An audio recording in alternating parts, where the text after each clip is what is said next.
Then the next break will have to be like half-hour break. We're going to take a half-hour break.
Maybe seated. Welcome back, members of the jury. Hope you had a pleasant lunch. I did. That's important to me. All right, State, call your next witness. Can you just have a moment?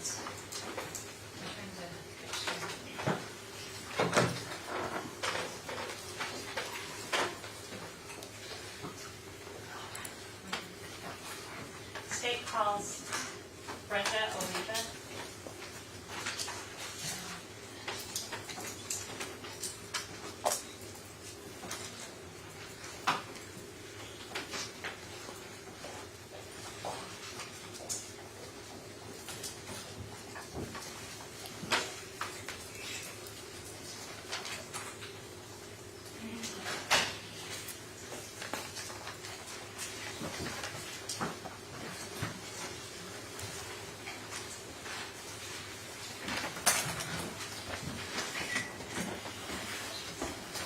All right, ma'am, you've already been sworn. Yes. So you're still under oath. Okay. Make sure everybody can hear you, okay? State. Good afternoon, CSI Oliva. Good afternoon. If you'd please reintroduce yourself to the ladies and gentlemen of the jury. I'm CSI Brenda Oliva. And are you the same CSI Brenda Oliva who testified, I believe it was on Friday, last week in this trial? Yes. And is it common in felony cases when CSIs are called to a particular scene that there may be additional scenes or additional follow-up work that CSIs are called to later on that day or a following day or even weeks or months later? Yes. So just to tell the jury, what was your job responsibility initially under the capital murder case 16-25-35-95, and that's obviously the San Antonio Police Department assignment number? On the 21st, Your initial on Oh, okay, November 20th of 2016. I was dispatched out to assist on processing a scene with collecting evidence and doing video. Okay, and that's what you testified to last week. Yes. Is that correct? Now, were you called to back out to 315 South Santa Rosa in the evening of November 21st of 2016? Yes.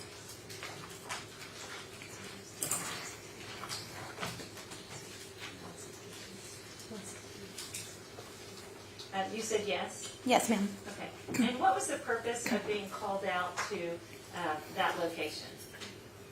I accompanied another CSI. We were to photograph a suspect that they had in custody. All right. And that suspect, now that's the same location that you had gone to before, the day before? Yes. Except the day before were your duties primarily outside police headquarters? Yes. Okay.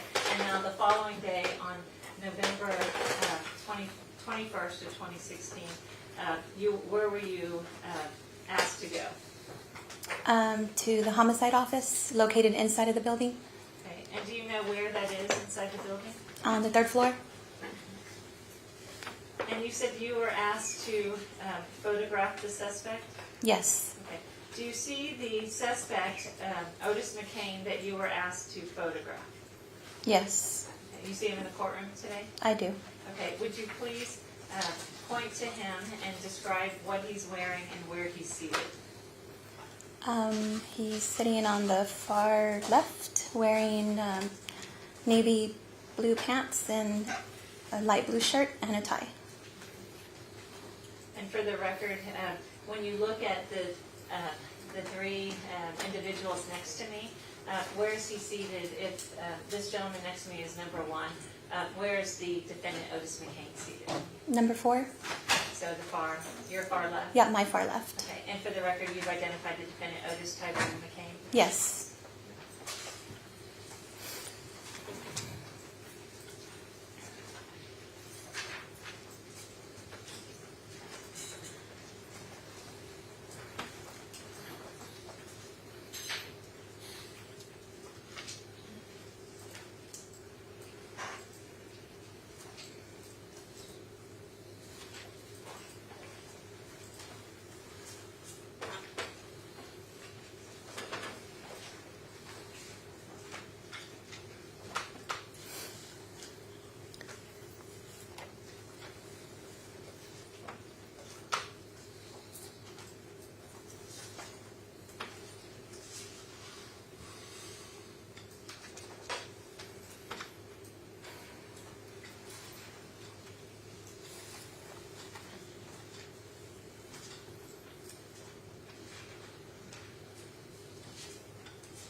Ms. Oliva, so you said you were called out to the homicide unit? Yes. Okay, to photograph the defendant? Yes. Okay, and you photographed him after he was arrested, is that correct? Yes. Okay, and who was it that instructed you to photograph the defendant? Homicide Detective Duke. Okay. And to your knowledge, was he the lead homicide detective on the case? Yes. Your Honor, may I approach? Yes. All right. CSI Oliva, I'm going to show you a series of photographs. We'll start with State's Exhibit 162, 163, 164. Is there already 162? There's already 162. Okay, then I'll remark the first one. Okay, I'll remark the first one as 177. Give me one moment. Thank you.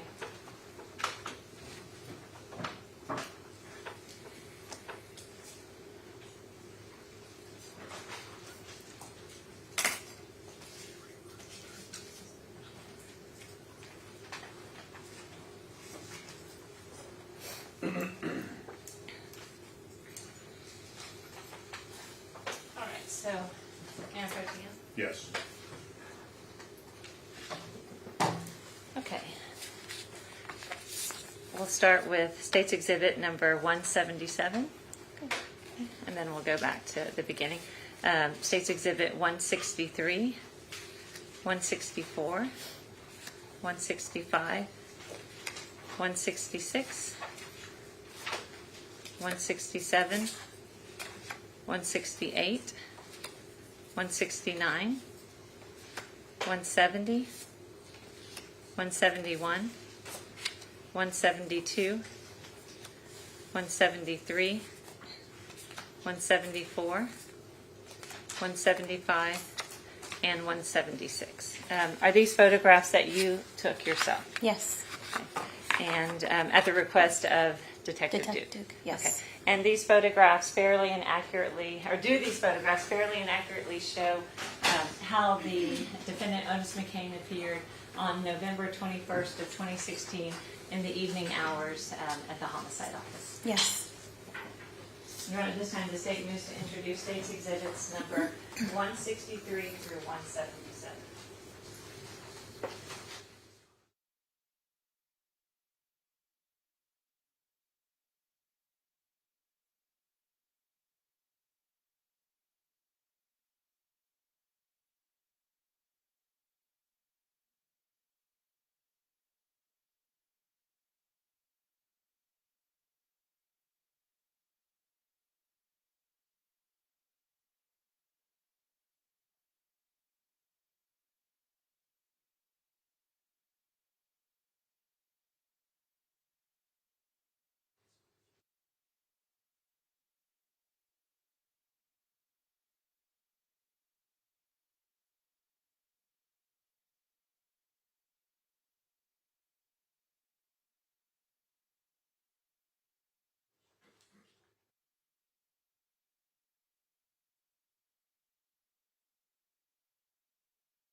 Yes.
Now, CSI Oliva, when you photographed the defendant, did you see any injuries on him at all? I think there was a scratch on his right hand. Okay.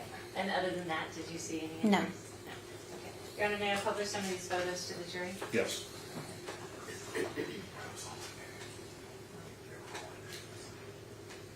One's in the probation.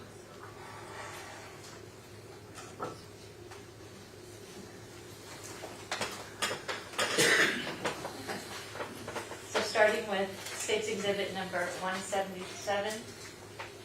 This is a photograph you took in the, and where in homicide was this picture taken?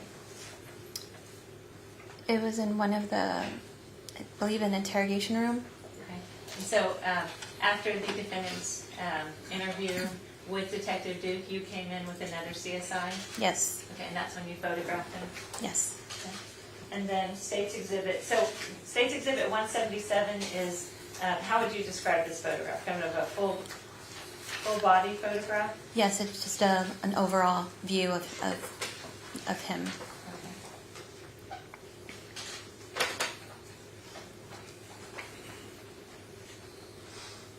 And then State's Exhibit number 164 is a close-up. A close-up of his face. And then State's Exhibit number 165. The back of his head. So just a reverse from State's Exhibit 164. Yes, ma'am. State's Exhibit 175. Just a close-up of his chest area. State's Exhibit 171.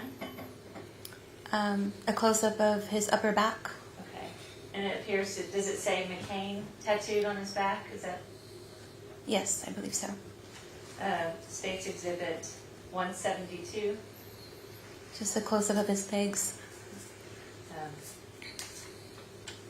All right. State's Exhibit number 170. A close-up of his forearms, tattoo that he had on his left forearm. Okay. And then State's Exhibits 173 and 174 are photographs of what? His right arm. And you said there was a tattoo that was photographed on his left arm, is that right? Yes, ma'am.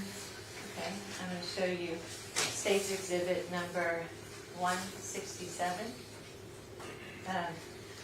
Can you see what the tattoo says? No, I couldn't make it out. Okay. Just, I think it was a symbol or something. A symbol and then some letters. Yes. And then you just took various pictures of the tattoo on his left hand, is that correct? Yes. Including State's Exhibit number 169. Yes. Okay. And then State's Exhibit number 176. Yes. And is that common in cases that in homicide cases that the detectives ask CSI to come in and photograph the suspect after their arrest? Yes. They'll do that often, right? Yes, ma'am. As part of just routine investigation. Yes, ma'am. All right, thank you.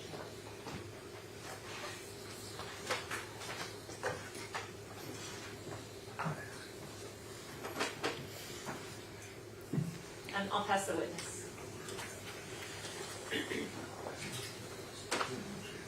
No questions, Your Honor. Thank you. All right, thank you.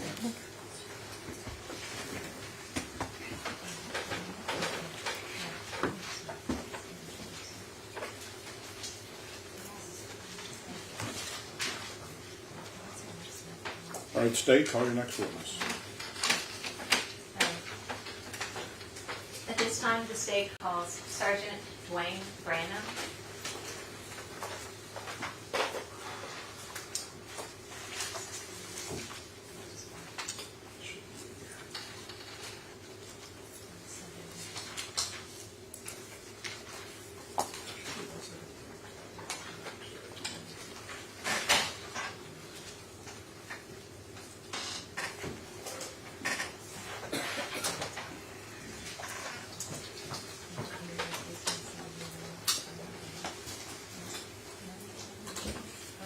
Have a seat.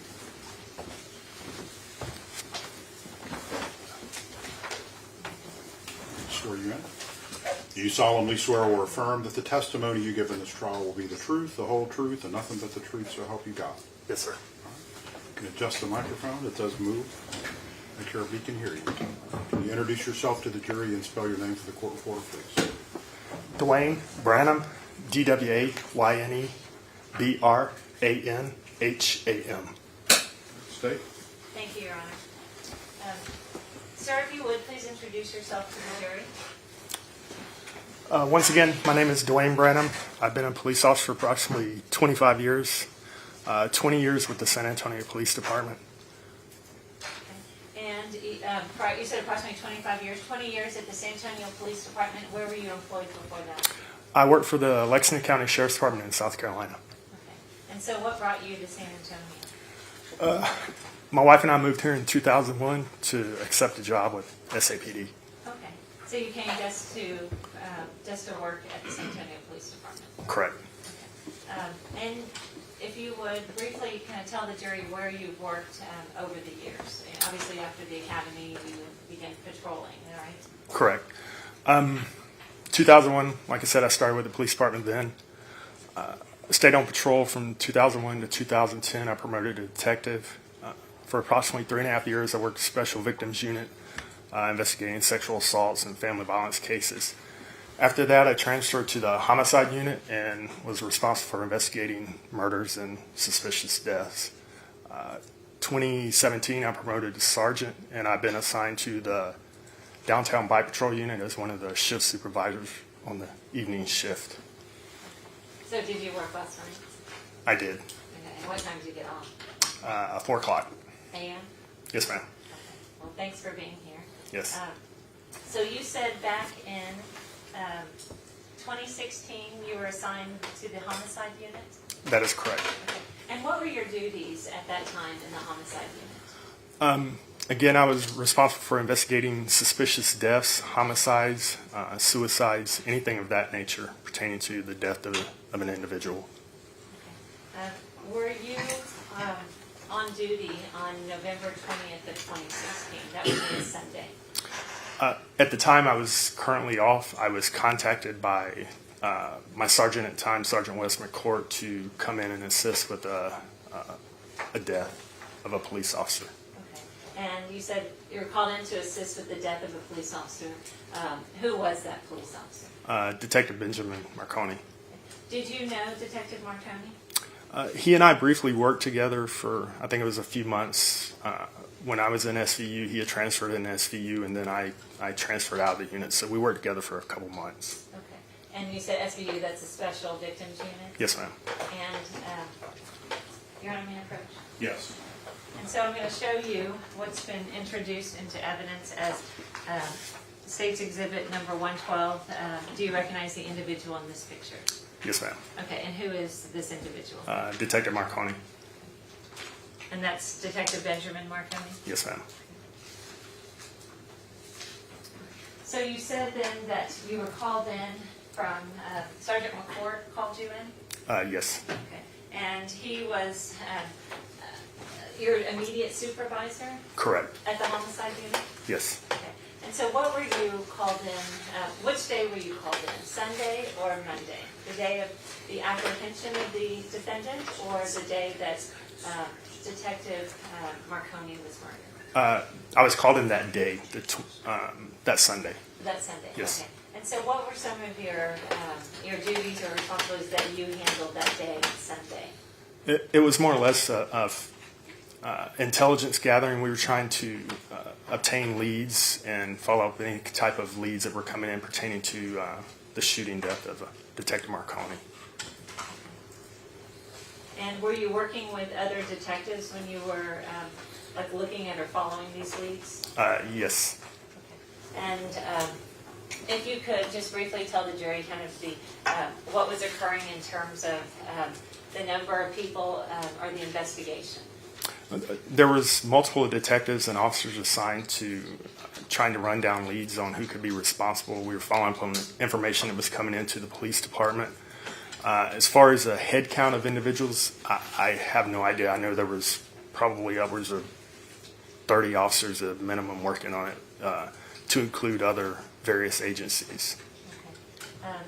Now, so on the day of November 20th of 2016, was the suspect who committed the capital murder of Detective Marconi, was he apprehended that day? Not on that day, no, ma'am. Okay. When was he apprehended? The 21st, Okay, so the next day, yes. Monday, November 21st of 2016? Correct. Okay. And so how were you notified that the defendant was arrested?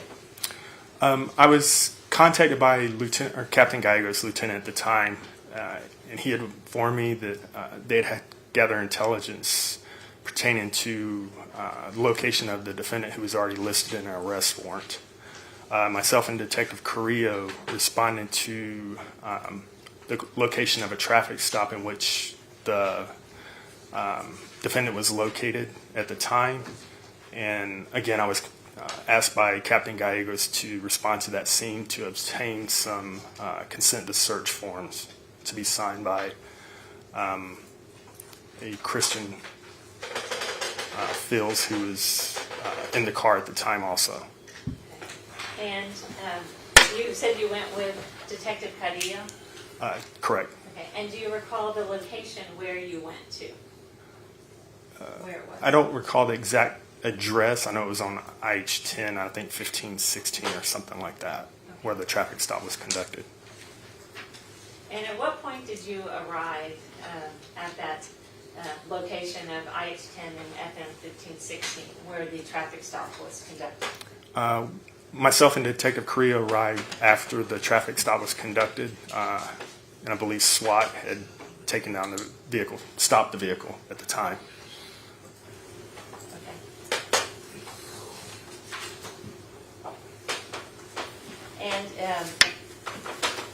And when you arrived, what did you observe? I mean, had the traffic stop of the vehicle? Do you recall what kind of vehicle it was? I believe it was a white Buick, like a 2000 model, early 2000s, something like that. Your Honor, may I approach? Yes. I'm showing you what's been marked as State's Exhibit number 180. Do you recognize this picture?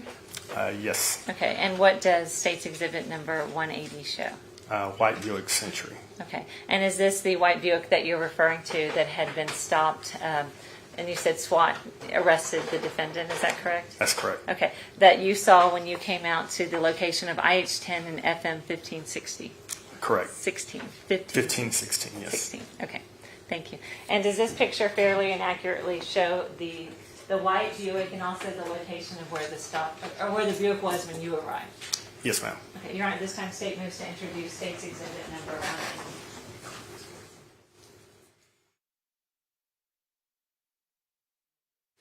It's admitted.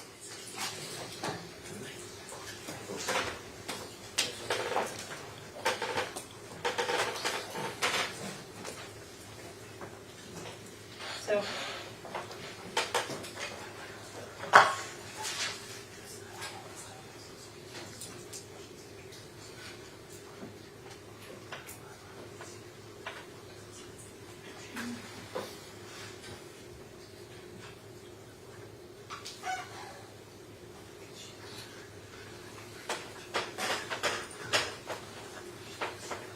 okay, looking at State's Exhibit number 180.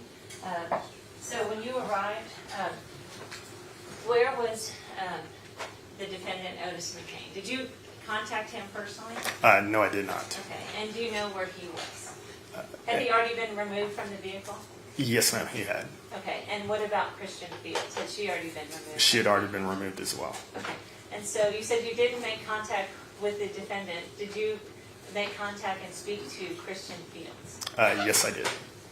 And where did you see her? Or where do you recall speaking to her? When I spoke to her at the time, she was in a patrol car. She had her small child with her. And like I said, my whole responsibility at that time was to provide her with the opportunity to provide consent to search for the vehicle at the time.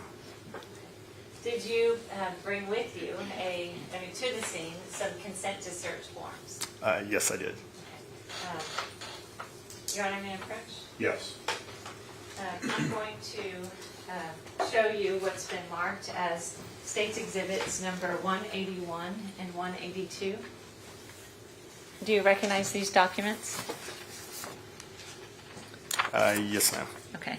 And do these documents fairly and accurately have, show the language and the, are these copies of the consent to search forms that you asked Christian Fields whether or not she consented to the search of an Econo Lodge room and also her home at 1230 Lambrano and also her white Buick, which was located obviously at IH10 and FM 1516?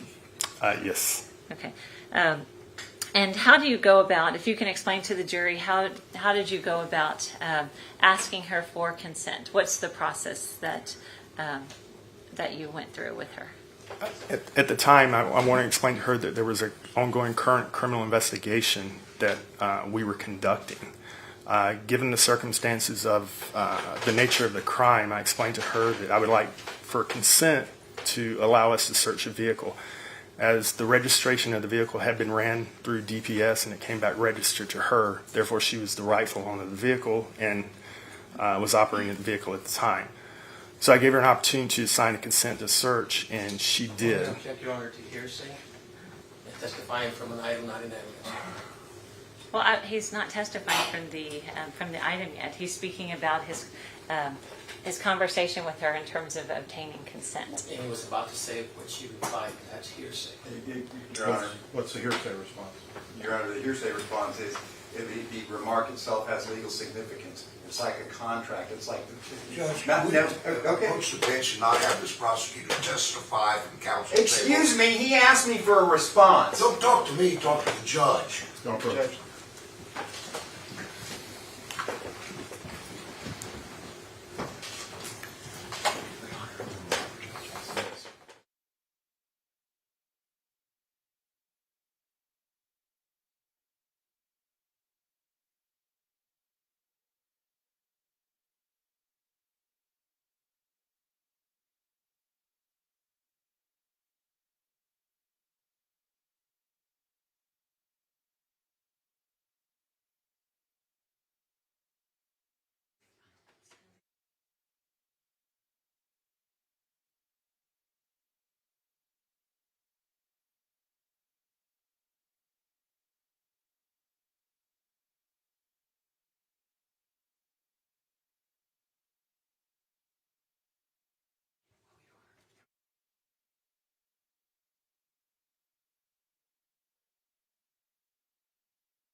Members of the jury, we're going to take up a hearing outside your presence. If you could give us a bit.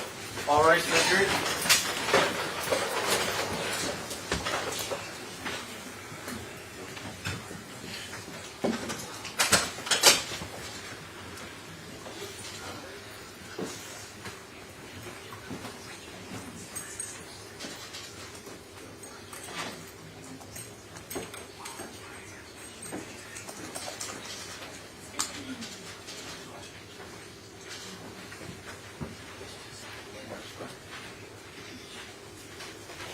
May I be seated?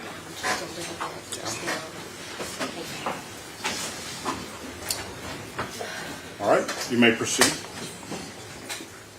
Proceed. I guess the defense. Yes, Your Honor. Is it Sergeant Brown? Sergeant Branham, yes, sir. I'm Juan Perez, and we represent Otis McKane. On this document that you have in front of you, may I approach you on it? Yes.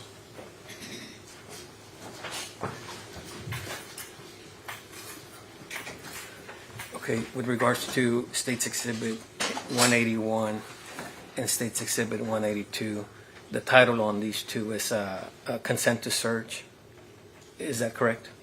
Yes, sir. And it purports to be from Christian Fields on each of them. Is that correct? Correct. And one of them is to search 1230 Lombrano. Is that correct? Correct. And in this one, in 182, it's also to search a certain vehicle, the 2002 Buick Century, right? Correct. And then on State's Exhibit 181, it's to search the Econo Lodge on IH-35 North, right? Is that correct? Yes, sir. And it says contents of hotel room, but it does not list the number of the hotel room? No, that is correct. Okay. And in each of those two exhibits, does it purport that Ms. Field consented to the search of those two things?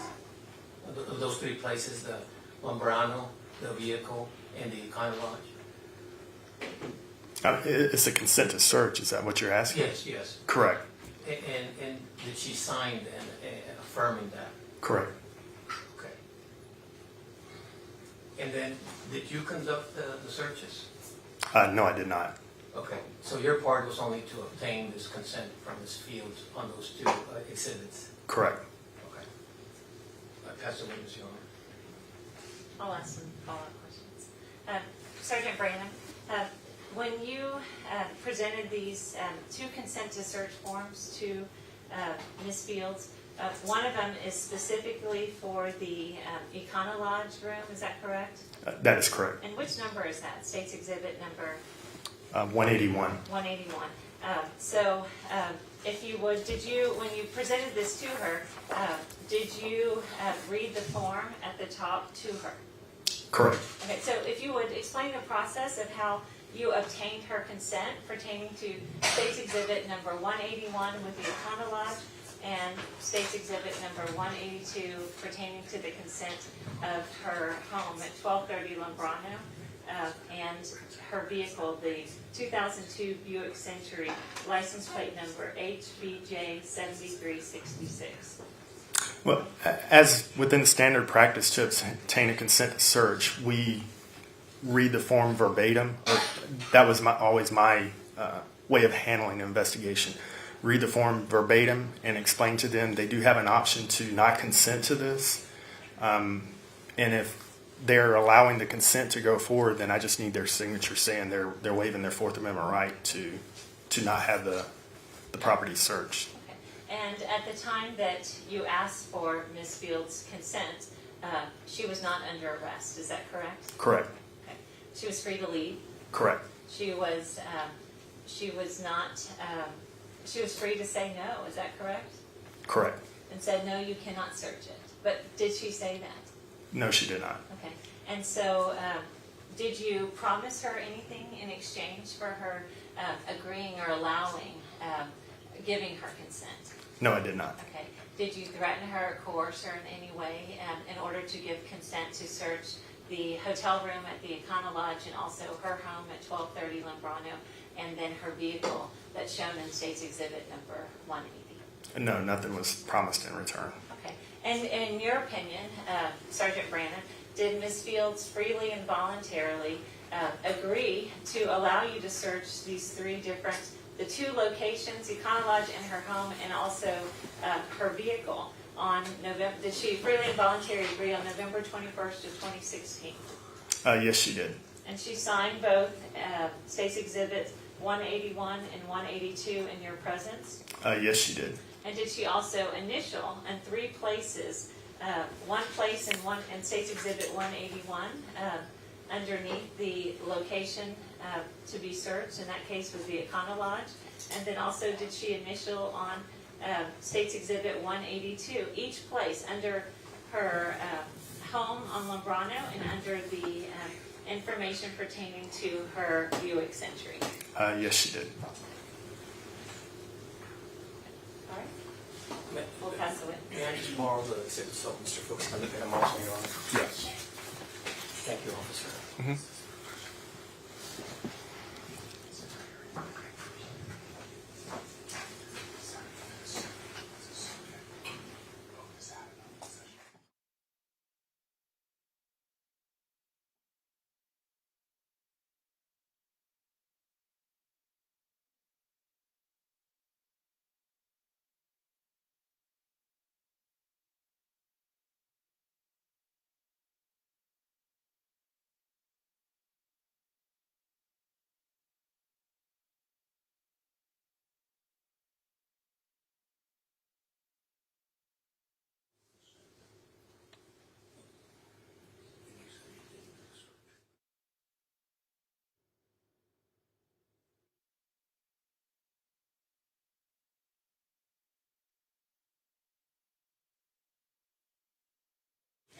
Yes.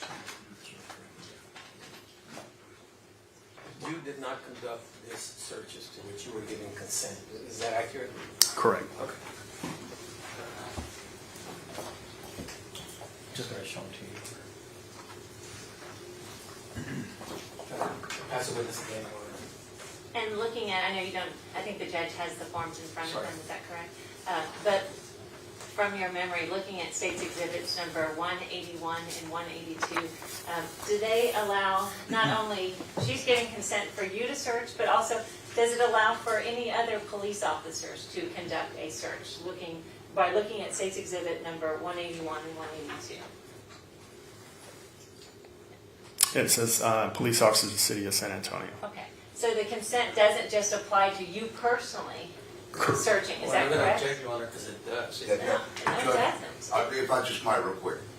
This is almost like a search warrant. It's ruled by the 4 corners of what's on there. His interpretation doesn't matter.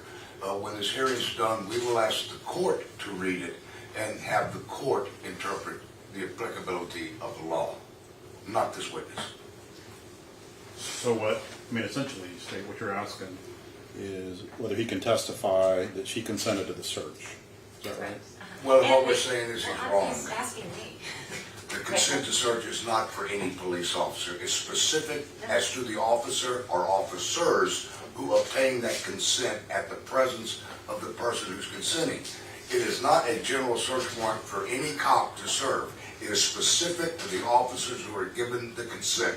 Okay. And it's the state's position that it's not a search warrant, as Mr. Fuchs keeps instructing the court. It is a consent to search. It is, and the consent to search, excuse me, please, freely, the consent to search states, and the court, you can read it, when you get it back, State's Exhibit 181 and 182, that it is not just limited to Detective Branham or any other, it's Detective Branham and then it says police officers of the city of San Antonio, Barrett County, Texas. So it's the state's position that it's not just limited to Detective Branham being able to search her vehicle, her home, and the Econo Lodge. I think if you would give us one of those, Judge, and you keep the other. Yeah, I saw it. I know what you're going to reference. Okay, well, I was hoping, you have a copy of it in front of you, correct? Yes. Okay. According to Looking at the first 2 English grammar, as I understand it, we have the person who is informed of their right not to have a search, okay? and she has been advised by Detective Branham, and then it's got this blank "and," that's for another police officer's name. Okay? Police officers of the city of San Antonio. So if there are two officers there, those are the police officers. Okay? This is a conjunction.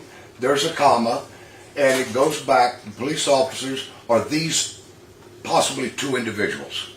In this case, there's only one, so that would be police officer. What made that officers plural was the fact that two names can go in there. Do authorize them to conduct a search. These officers, again referring back to, it doesn't say any officer. It doesn't say this is and I agree it is not a search warrant, because a search warrant could be served by any officer. A consent to search is specific to the officer or officers who obtain the consent to search. All right, let's backtrack a little bit, right? So that's, The issue here is whether or not States Exhibits 181 and 182 will be admitted into evidence based on whether or not he obtained consent to search. they didn't obtain. I'm not, Now, Oh, regardless, is that it? no, Judge, I'm not moving that they be introduced into evidence. We are What was- eliciting the testimony that Ms. Fields consented to the search, but I think the bottom line so that's here- the issue, though, The issue- whether she gave consent. Whether she gave consent, but the issue, though, beyond that is they do not have standing to object to the search of her vehicle, of the motel room, and of her home. They don't have that standing. Well, consent to search, hearsay is admissible, right? And so there was I'm sorry, I'm a little distracted. Were you going to say something? Getting or withholding of consent to search is generally not testimony. Right, which is exactly what I'm saying. So what exactly is the objection that we're dealing with now? Whether or not he can testify that he got consent to search, right? Well, I mean, that's the issue that we're dealing with. That's one of the issues, and then I guess when they try to introduce whatever they found or did not find, it's whether he conducted the search or not. But We'll get there when we haven't gotten there yet, though, right? yes, but as to him testifying that she did in fact give consent, our objection would just again be relevance, Your Honor, that his probative value is outweighed by his confusion of the issues, that it's hearsay, and it denies Mr. McCain's 5th, 6th amendments to the 14th of the U.S. Constitution to confrontation, effective assistance of counsel, and also under Article 1 of the Texas Constitution, if I may go. Yeah.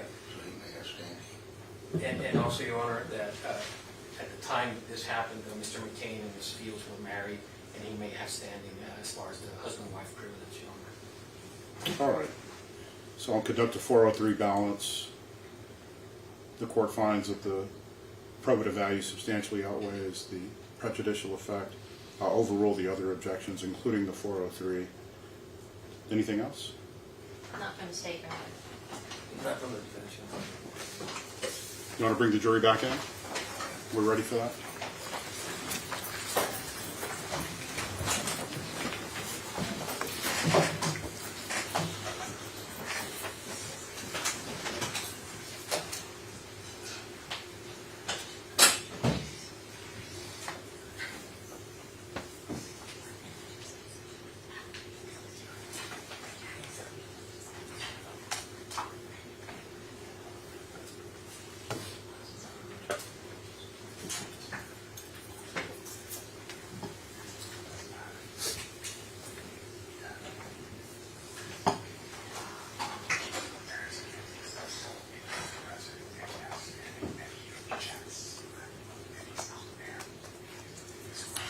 And let's just wait when one side is All done right, for the jury. talking before the other stands up, because that was a little disconcerting. I wasn't sure what was going on there.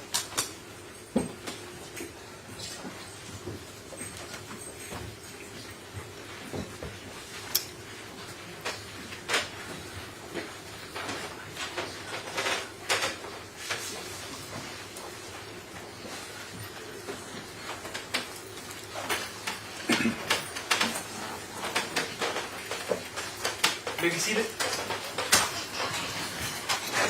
All right, welcome back, members of the jury. State, you may proceed. Thank you, Your Honor. So we left off speaking about the consent to search forms that you that Christian Fields signed, is that correct, in your presence? Correct. Okay. So if you could tell the jury, though, how you go about and how you went about obtaining Christian Fields' consent to specifically search we'll start with State's Exhibit number 181, the Econo Lodge. I was contacted by Captain Gallegos in reference to the individuals being registered guests at the Econo Lodge, and he asked that I contact or speak with her about giving consent to search the Econo Lodge since they were registered guests there at the time. My understanding was they weren't due to be checking out until the 22nd, so at the time they were still registered at that location. And so did Christian Fields sign the form, State's Exhibit number 181, in your presence, allowing police officers of the City of San Antonio, Bexar County, Texas, to conduct a complete search of the property set out below? And what is the property set out below in State's Exhibit number 181? The Econo Lodge located at 10815 IH 35 North, and any of the contents of the room which they're registered guests in. Okay. And she signed that form, is that correct? She signed and initialed it, yes. And then initialed underneath it? Correct. And then the date that she signed it, that she also placed is what? November 21st, 2016. Okay. And that was done in your presence? Yes, ma'am. Okay. And you're the one who's showing her that form, is that correct? That's correct. Okay. And let's move on to State's Exhibit number 182. And it's an additional form, is that right? Correct. Okay. And State's Exhibit number 182, is it the exact same form except the notations, the handwritten notations regarding the location to be searched or the item to be searched is different? Correct. Okay. So on State's Exhibit number 182, did Christian Fields give her consent to allow police officers of the City of San Antonio, Bexar County, Texas, to conduct a complete search of the property set out below? And that's and it also says the written permission and both of these forms is being given to me to the above named officers voluntarily and without threats or promises of any kind. Is that correct? Correct. Okay. And did Christian Fields sign that form as well? State's Exhibit number 182. Yes. Okay. And what is in State's Exhibit 182 that you have in front of you? What did Christian Fields give you permission to search? For you or the San Antonio? It's not just you. Is that how? Is it for only you can search, sir? No, I mean, at the time, I can't be in two places at one time. She was allowing consent to search her residence located at 1230 Lebrano Street here in San Antonio. Okay. And then on that same form, what is she also giving her consent to allow police officers to search? The vehicle that's registered to her, the 2002 Buick Century. And the license plate number of that vehicle that she's giving consent to search? HBJ 7366. Okay. And did she initial under both? She signed the form at the top, but then initial CF under both of those items, both 1230 Lebrano search and then the search of her Buick Century, license plate HBJ 7366. Correct. Okay. And just to kind of follow up, did you promise her anything in exchange for giving her consent to search these two locations and her vehicle? No, ma'am. Did you threaten her in any way in order to get her to consent to these, to give her consent to search her home, Econo Lodge, and her vehicle? No, I did not. Okay. And after she signed these two forms, State's Exhibits, was it also witnessed by another detective? Detective Carrillo, who was with me at the time. Okay. And Detective Carrillo was in what unit? He was assigned to the Special Victims Unit at the time. Okay. And the two of y'all had ridden out to the scene together? Correct. Okay. Now, was Christian Fields under arrest at the time she consented? No, she was not. Okay. And was she ever placed under arrest for the offense, the capital murder of Detective Benjamin Marconi? No, she wasn't. Now, after receiving, after Christian Fields consented to the 2 searches, her home, the Econo Lodge, and then the search of her vehicle, the 2 locations in her vehicle, what did you do with this information once you agreed to allow these searches? In regards to the forms themselves, Well, yes, or in regards to the contents of the form, the fact that she agreed or signed these forms. I relayed that information to the officers who were at the location at the time. The one at the 1230 Lambrano and the other Econo Lodge, I provided that information to Captain Gallegos that she did agree to the consent for those to be searched. Okay. And you said that Christian Fields had a small child with her, is that right? Correct. Okay. After she consented to allow you to search her Buick Century, did you look inside or search the Century?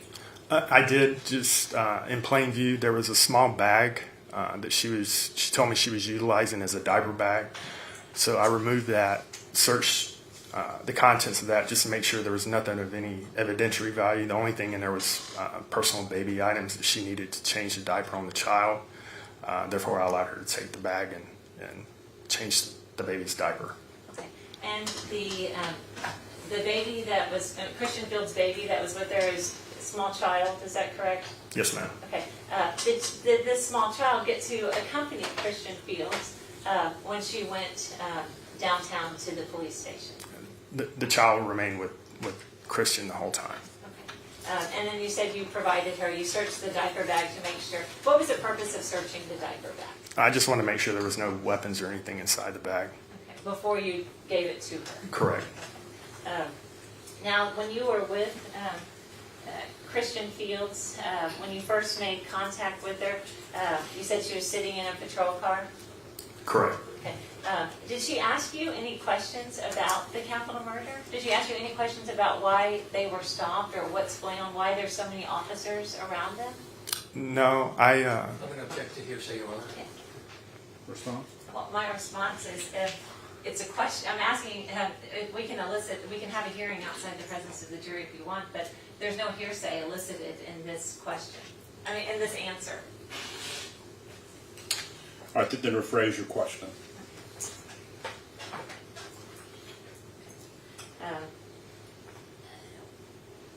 When you first made contact with Christian Fields, did she,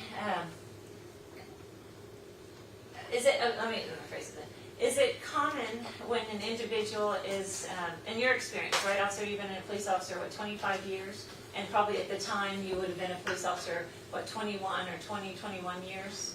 correct. At the time you came in contact with Christian Fields? Well, in 2016, it would have been, 17, I'm trying to do fast math. But is it common when individuals are stopped and a police officer stops them, in your experience, that they ask questions about why they're being stopped or what's happening or what's going on here? Irrelevance, Your Honor. Objection is not relevant. Overruled? It's not uncommon normally, especially when I was working patrol, the first thing when you'd stop a car, the first thing the driver always asks is, sir, why are you stopping me? Normally they want to know a reason what they're being stopped for. In this situation... I'm going to object to non-responsive at this point, Your Honor. Let's get the next question. Okay. And so you said it's common that individuals ask questions, right? Correct. Did Christian Fields ask you any questions at all about why they were stopped? Why are there so many police cars? What's going on here? I'm going to object to leading and hearsay, Your Honor. Overruled. No, she did not. She, like I said, I normally, as with any other homicide investigation, always when I make contact with somebody, I introduce myself, explain to them where I work, explain to them I'm a detective with the homicide unit, and after introducing myself, there was really no other correspondence between she and I other than me reading the forms to her, her signing consent to search. And then there's a dialect between she and I concerning the diaper bag. Other than that, that was it. If I can just have a moment. Yes.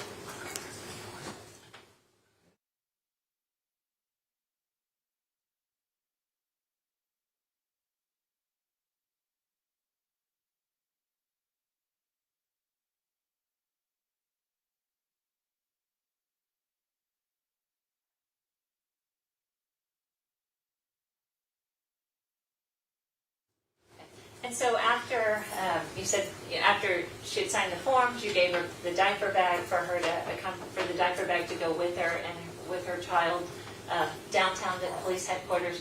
What did you then do, sir? We made arrangements for her to be transported for statements, and then I also returned to headquarters, and that was the end of my involvement in it. Okay. And the SAPD assignment number associated with the two consent to search forms, State's Exhibit 181 and 182. What is that number, sir? That's the case number associated with this case. Okay. And that number is? 16253595. All right. Thank you. I'll pass the witness. Sergeant Branham, just briefly, you testified that when you're in patrol, you pull someone over, they put over speeding, registration, whatever. And you said that it's not uncommon for people to ask you that, right? Correct. You'd agree with me that this was an uncommon situation in the sense that it's not very common for a vehicle to be approached by 10, 20 officers with guns drawn and diversionary devices being thrown. That's not common, right? Correct. Okay. So there was nothing common of the encounter with Christian Fields as far as the police engagement with her. Correct. Thank you. I just want to follow up. He said there was nothing common about the police encounter with Christian Fields. Was there anything uncommon about your encounter with Christian Fields? Normally, like I said, all my interactions, I worked homicide for right at 3.5 years. Normally when you interview a witness or somebody, when you introduce yourself and you say, at the time, I'm Detective Branham with the San Antonio Police Department, I work with the homicide unit. Normally there's bells go off that, why is this guy asking me questions when he works in homicide? And there was none of that from her at the time. Okay. I'll pass the witness. No questions. Thank you. Thank you. If you don't mind handing me those two documents. Your excuse. Thanks, sir.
All right, members of the jury, we're going to take a quick break, no more than 10 minutes.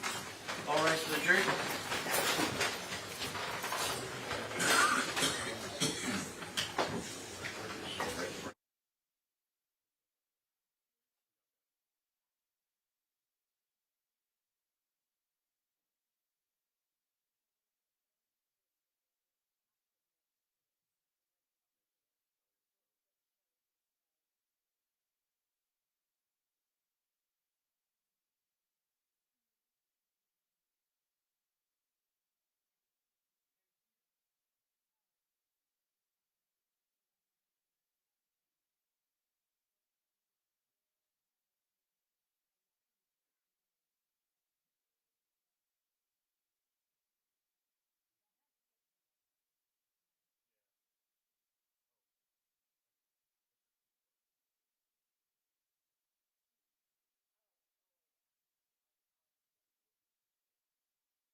May be seated. Yes. I don't know exactly when that.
This is the last one.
Court exhibit or? Just for identification purposes only. So it's part of the trial, but for ID purposes only. It's not admissible for that.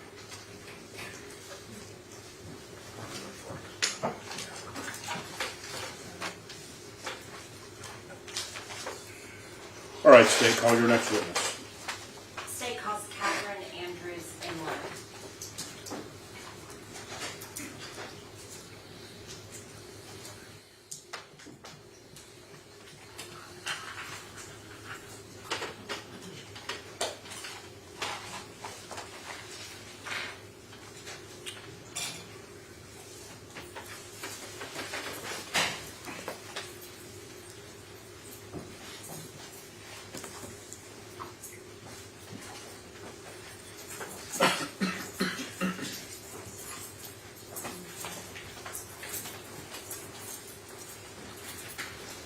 Have a seat.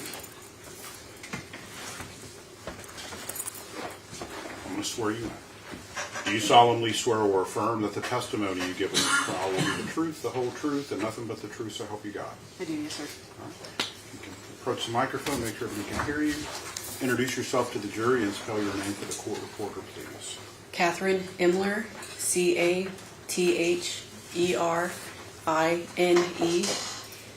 I as in M as in Mike, LER. All right, State. Good afternoon. Can you please describe to the jury how you're employed? I'm employed as a crime scene investigator with the City of San Antonio. And how many years have you been doing that? I was hired February 29th, 2016, so just over 5 years. And what type of training have you received to do that job? When I was hired, I completed 400 TCOL hours, and we do continuing training as time goes on. What does TCOL hours mean? What does that mean? They're just approved hours through the state. And what types of things did you learn about throughout your training? In training, we learn how to document a scene. We process scenes as well as collect evidence that's relevant to that particular case. And back in November of 2016, were you called out to do some evidence collection on a particular vehicle? Yes, ma'am. And were you doing that pursuant to a valid warrant? Yes, ma'am. So you're aware that a warrant had been issued for the search of that vehicle, and then you proceeded to search the vehicle. What kind of documentation did you do of the vehicle? When I first made contact with the vehicle, I photographed it as it appeared. It was later moved to our secure vehicle storage, where we did additional processing on the vehicle. And where is your secure vehicle storage located? It's located at 442 9th Street.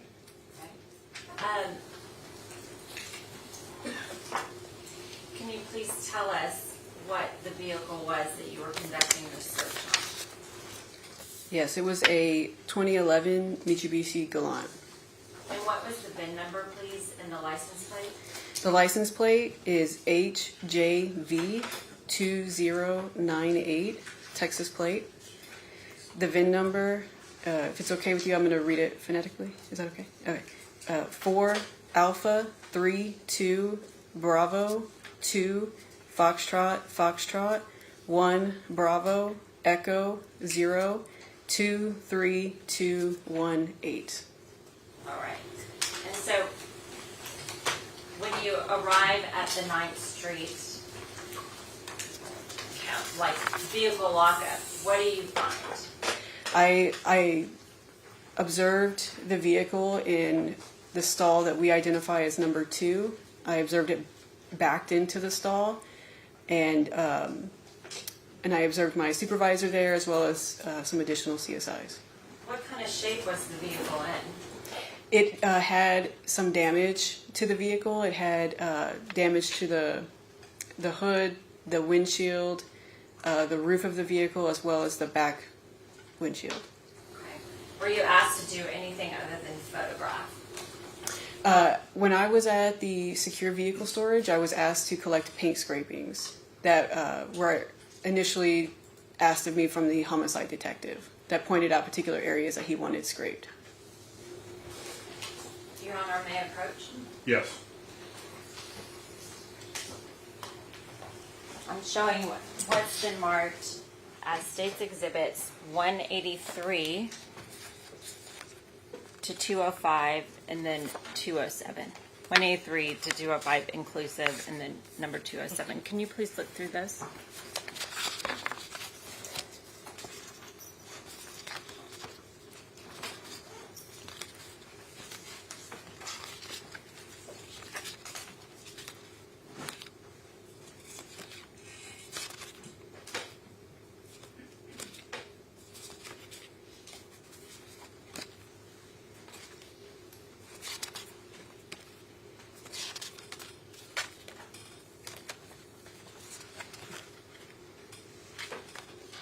Okay.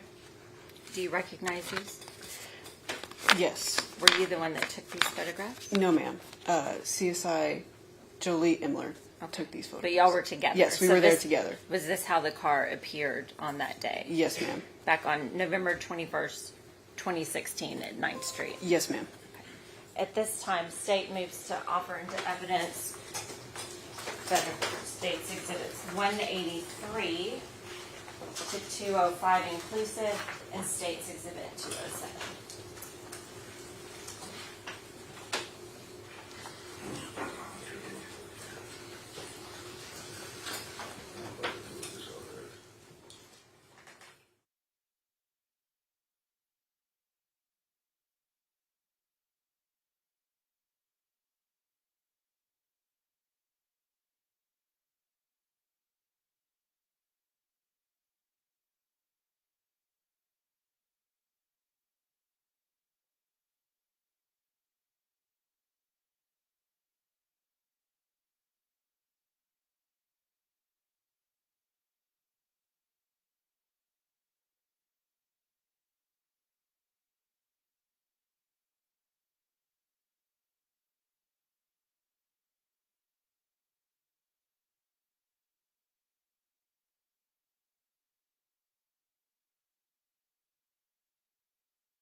It's 183 through 205 and number 207 are admitted.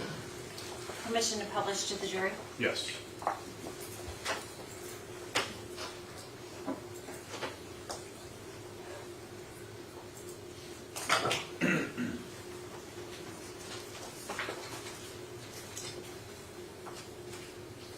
Is anything kept at 9th Street other than vehicles? No, ma'am. And it's a secure facility that only SAPD can access? Yes, ma'am. Looking at State's Exhibit 199. Can you turn it down? Oh, yeah. Go ahead. Now I'm acting like. All right, 199. So when you say it is backed into a stall, is this what the stall looks like? Yes, ma'am.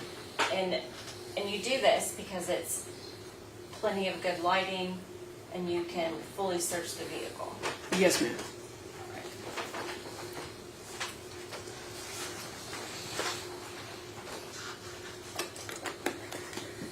And in State's Exhibit 203, we're looking at the back end of that vehicle with license plate HJB 2098.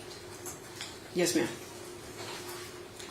And what's your process? Do you walk around and photograph the exterior and then move to the interior?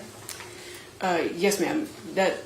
My process would be to photograph the outside of the vehicle, and then I also photograph the identifying information, the VIN number, the license plate, and then move forward to photographing the actual interior of the vehicle.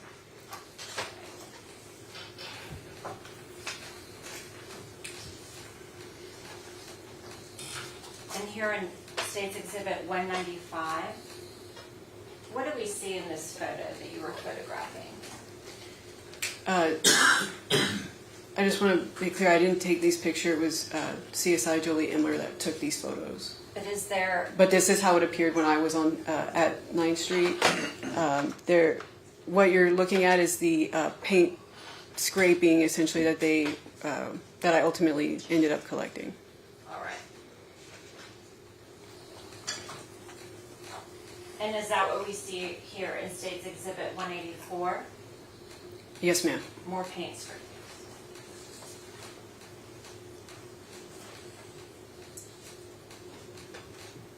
And in State's Exhibit 188. Yes, ma'am. Is that the back windshield we're looking at there? Yes, ma'am. And then it's State's Exhibit 190. It looks like a pair of jeans with a belt on the front seat. Yes, ma'am. And is that a black shirt behind it? I can't tell. Yes, ma'am. And here in State's Exhibit 192, is that the hood of the car we're looking at with the paint scrapings? Yes, ma'am. And in 193, this appears to be the front windshield. Yes, ma'am.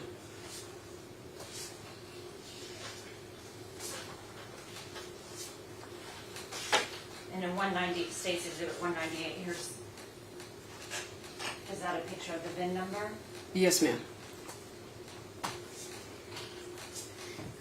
And then in State's Exhibit 200, a little farther back view of the hood. I'm sorry, ma'am. Could you repeat the question? Is that a farther back view of the hood showing the paint scraping and damage? Yes, ma'am.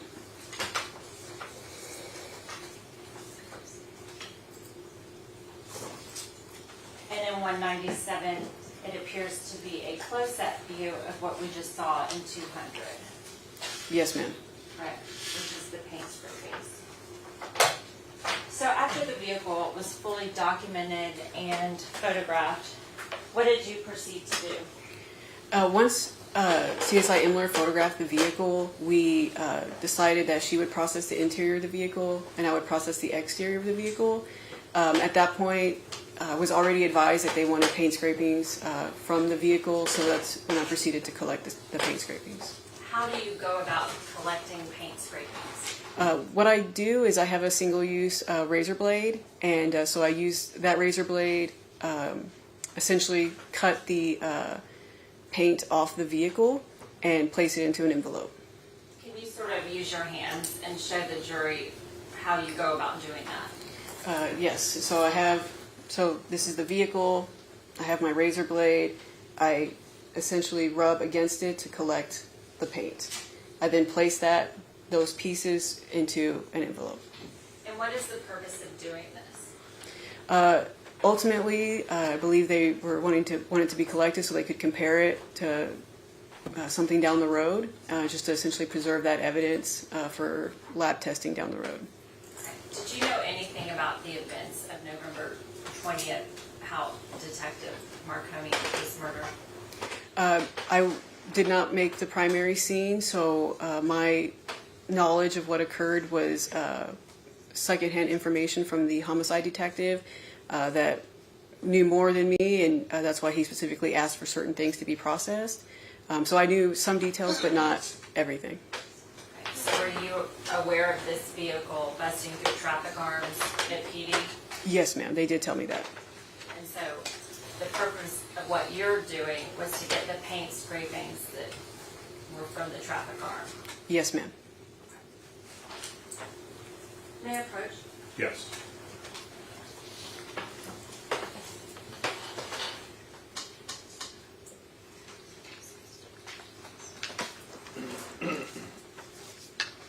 So now we're at 208.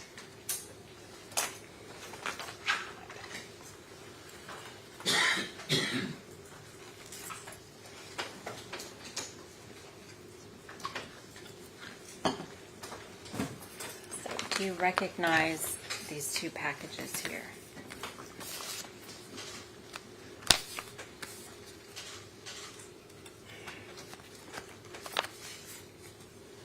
Yes, ma'am. And how do you recognize them? These are the labels I created after collecting the paint scrapings. Right. Let's go ahead. We'll mark this, the small one, 108. 208. And the larger one, 209.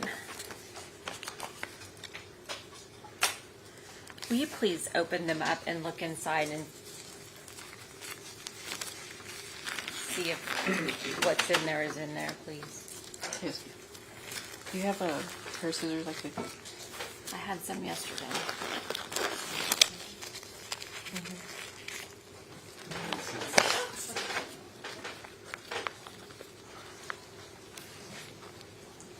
Thank you.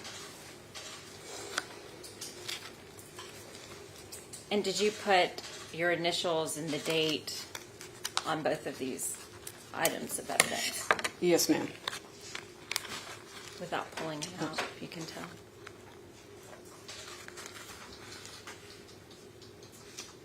Can I open it first? Yeah. Okay. Just don't show it to the jury.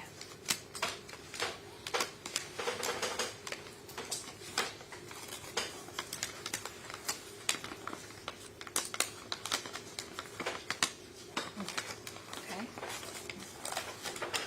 And so what's contained in State's Exhibit 208? Inside this paper is the paint scrapings I collected. Okay. And they appear to be in the same state as when you collected them? Yes, ma'am. Okay.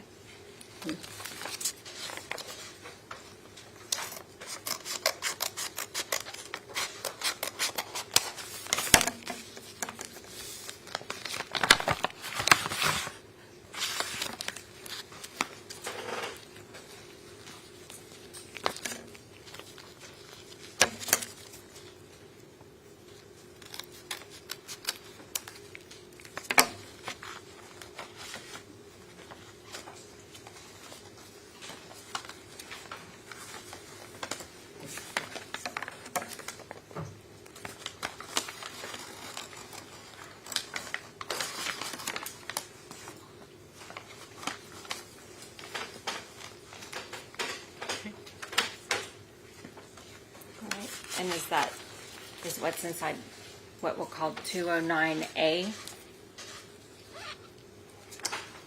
Yes, they're the paint scrapings I collected.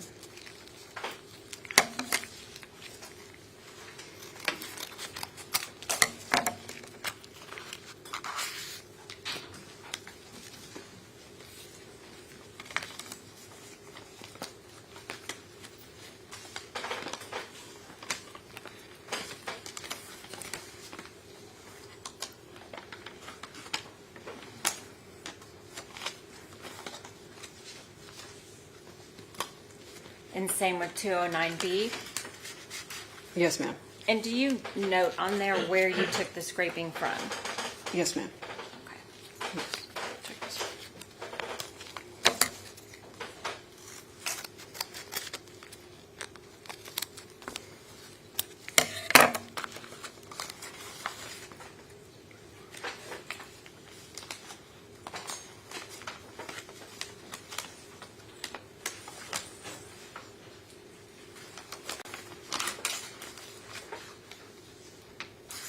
And this 209C also paint scrapings that you collected back on November 21st, 2016 from the black Mitsubishi Galant.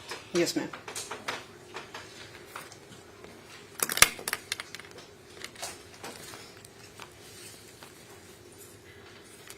Put these in here.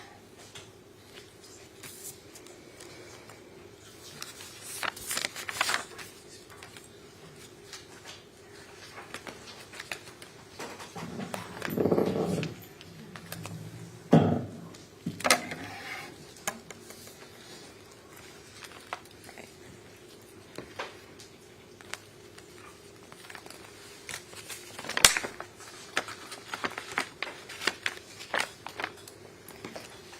At this time, state would move to enter State's Exhibits 208, 209, A, B, and C into evidence.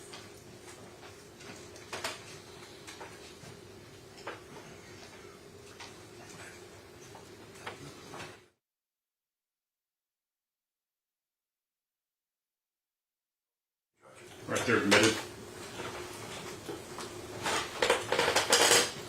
So can you please describe for the jury the 4 places that you retrieved State's Exhibits 208, 209, A, B, and C?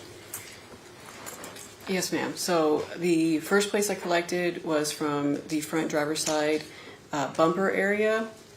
After that, I collected the exterior front windshield, passenger side rear of the roof of the vehicle, and then the exterior rear window.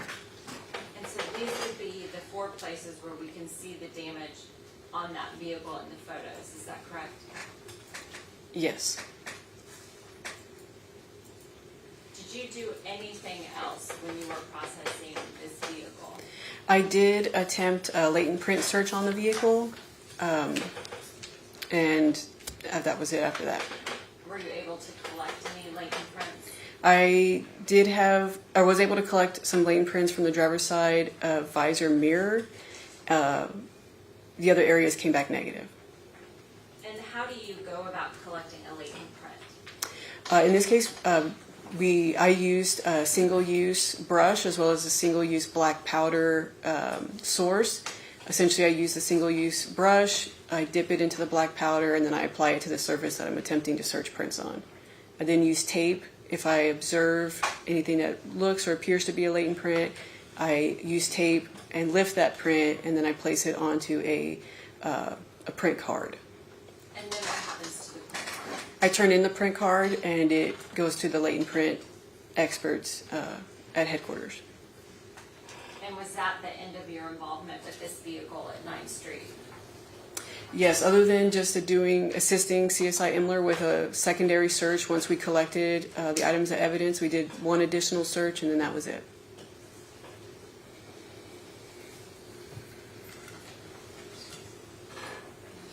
Did you find anything of note in the additional search that you conducted? No, after we collected what I collected from the exterior of the vehicle, CSI Imler collected her items of evidence. After that secondary search, we did not identify anything of evidentiary value. I'll pass the witness room. Questions, thank you. All right, you're excused. You want to place the document there on the ledge? Okay.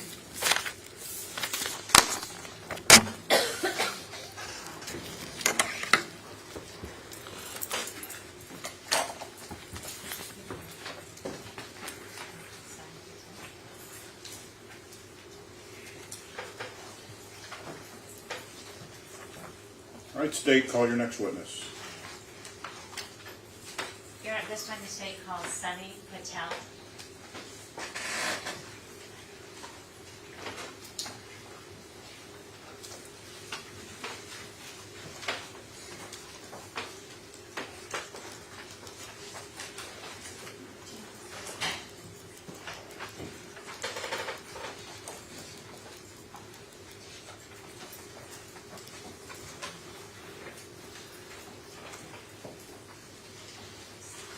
answer. You can have a seat. I'm going to swear you out.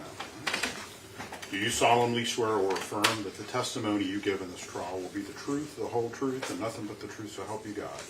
Yes, I do. Lower your hand. You can approach that microphone. Okay. Make sure everybody can hear you, okay? Okay. Introduce yourself to the jury and spell your name for the court reporter, please. Okay. Ratnakur Patel. It's RATNAKURPATEL. All right, I'm going to give you a few instructions, okay? There's a lady in front of you that's taking your record. Okay. You cannot get more than one voice at a time, so make sure that you wait till the question is asked in its entirety before you respond. Also, she cannot get nonverbal responses, right? So she doesn't get head shakes or head nods or anything like that. Okay. And if at any time during the testimony you see one attorney on either side stand up and say objection, then wait, do not answer until I let you know whether or not you can, okay? Okay. Just make sure everybody can hear you. Okay. State. Thank you, Your Honor. Mr. Patel, would you please introduce yourself to the ladies and gentlemen of the jury? Yes, I was the general manager and owner of the Econo Lodge. My name is Ratnakur Patel. Okay. And do you go by a nickname? Sunny. Sunny.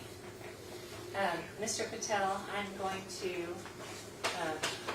show you what's been marked as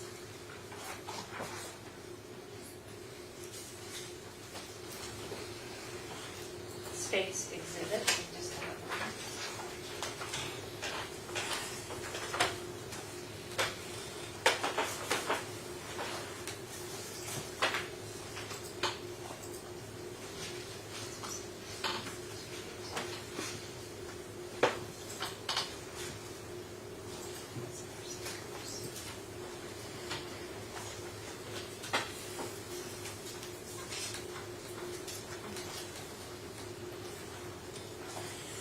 Okay, so you said that you were that you used to own the Econo Lodge motel.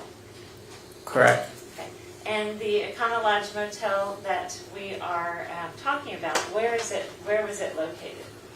It was off of I-35, 10815 I-35. Okay. Say that again, sir. 10815 I-35. Okay, so the address was 10815 IH35.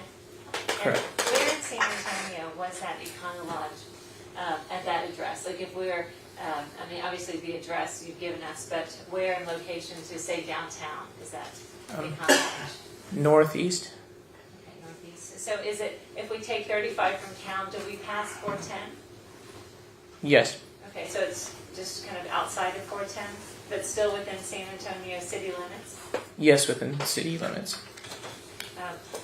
And how long did you and your wife work together? Yes, we did. Okay, and how long did you own the Econo Lodge located at 10815 I-35 North? Approximately 4 years. And were you the owner of the Econo Lodge back on November 20th and 21st of 2016? Yes. Now, was there a time on November 20th of 2016 that an individual identified to you as Christian Fields checked into a room? Yes, correct. And the documents pertaining to Ms. Fields checking into that room, did you, the following day, provide those documents to the police department? Yes, correct. Your Honor, may I approach? Yes. I am showing you what's been marked as State's Exhibit number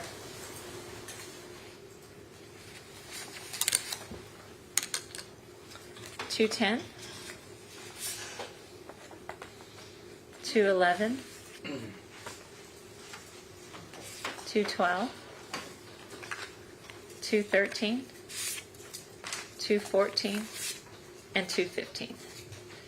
Do you recognize what's shown in these pictures? Yes.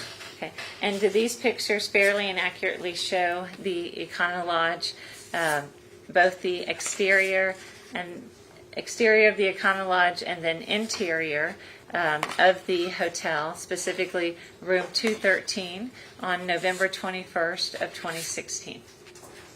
Yes. Okay.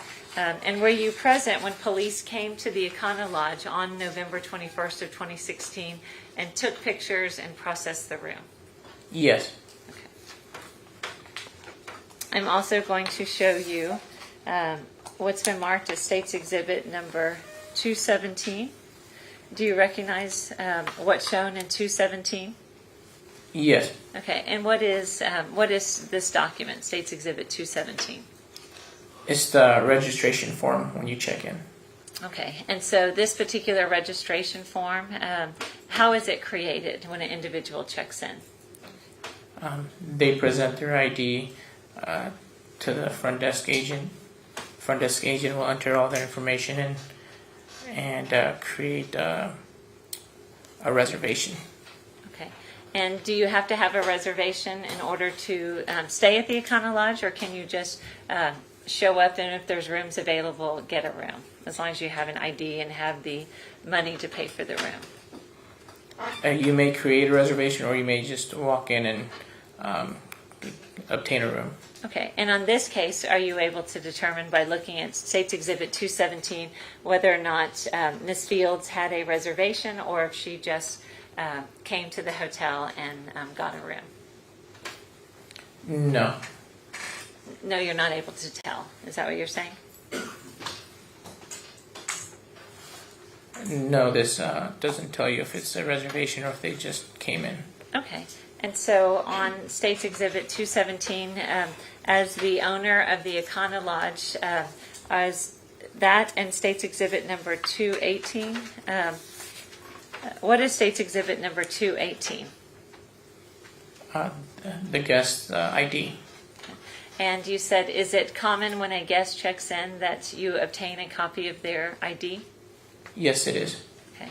And what do you do with the copy of the ID when a guest checks in? We hold it for approximately 6 months.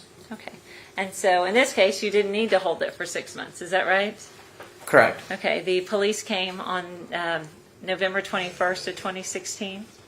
And these records that you have in front of you, State's Exhibit 217, specifically, are those records that you kept as the general manager and owner of the Econo Lodge? Yes, that is correct. Okay. And is it the regular practice of of your business, Econo Lodge? You said to keep these records, and you said for about 6 months. The ID is 6 months. You stay a bit longer, like 2 years. Okay. And you're pointing to State's Exhibit 217? Yes, correct. Okay, and the entries, the words or what's entered onto this document 217, are they made at or near the time the person is checking in to the motel? Yes, that is correct. Like their name, what room, how long they're going to stay, where they live, like personal information? Yes, this is created at the time of check-in. Okay, and is it the regular practice of the hotel to keep these records? Yes, it is. Okay, and the person who's making these entries into the records, they have personal knowledge based on, obviously, either their conversation with the person checking in or the ID, the Texas or the identification card that's presented. Yes, they do. Okay, and State's Exhibit number 218 was what? Again, sir. A driver's license. Okay, and it's a color copy of a driver's license? Yes, it's an identification card color copy. Okay, and that color copy, State's Exhibit number 218, was provided to the front desk worker, right, at Econo Lodge? Yes, that is correct. When Christian Fields was checking in? Yes, that is correct. And then what did you do with State's Exhibit number 218? You or who is this right here?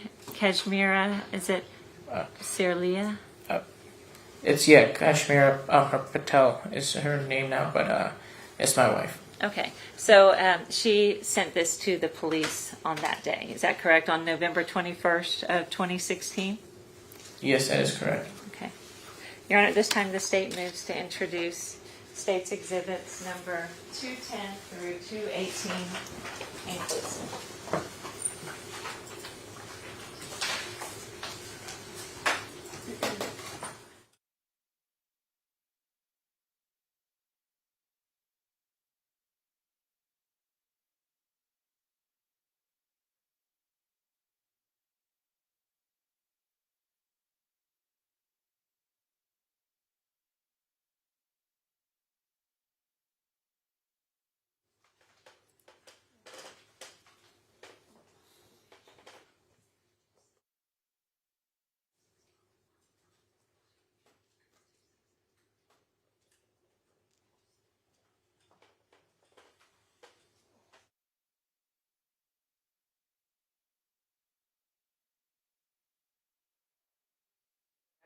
I have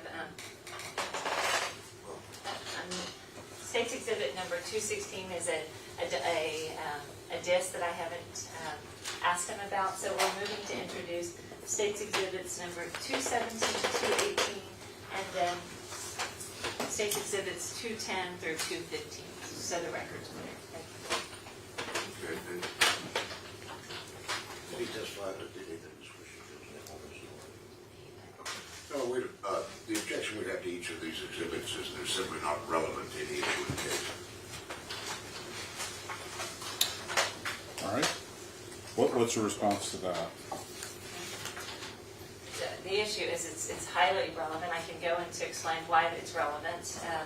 The defendant.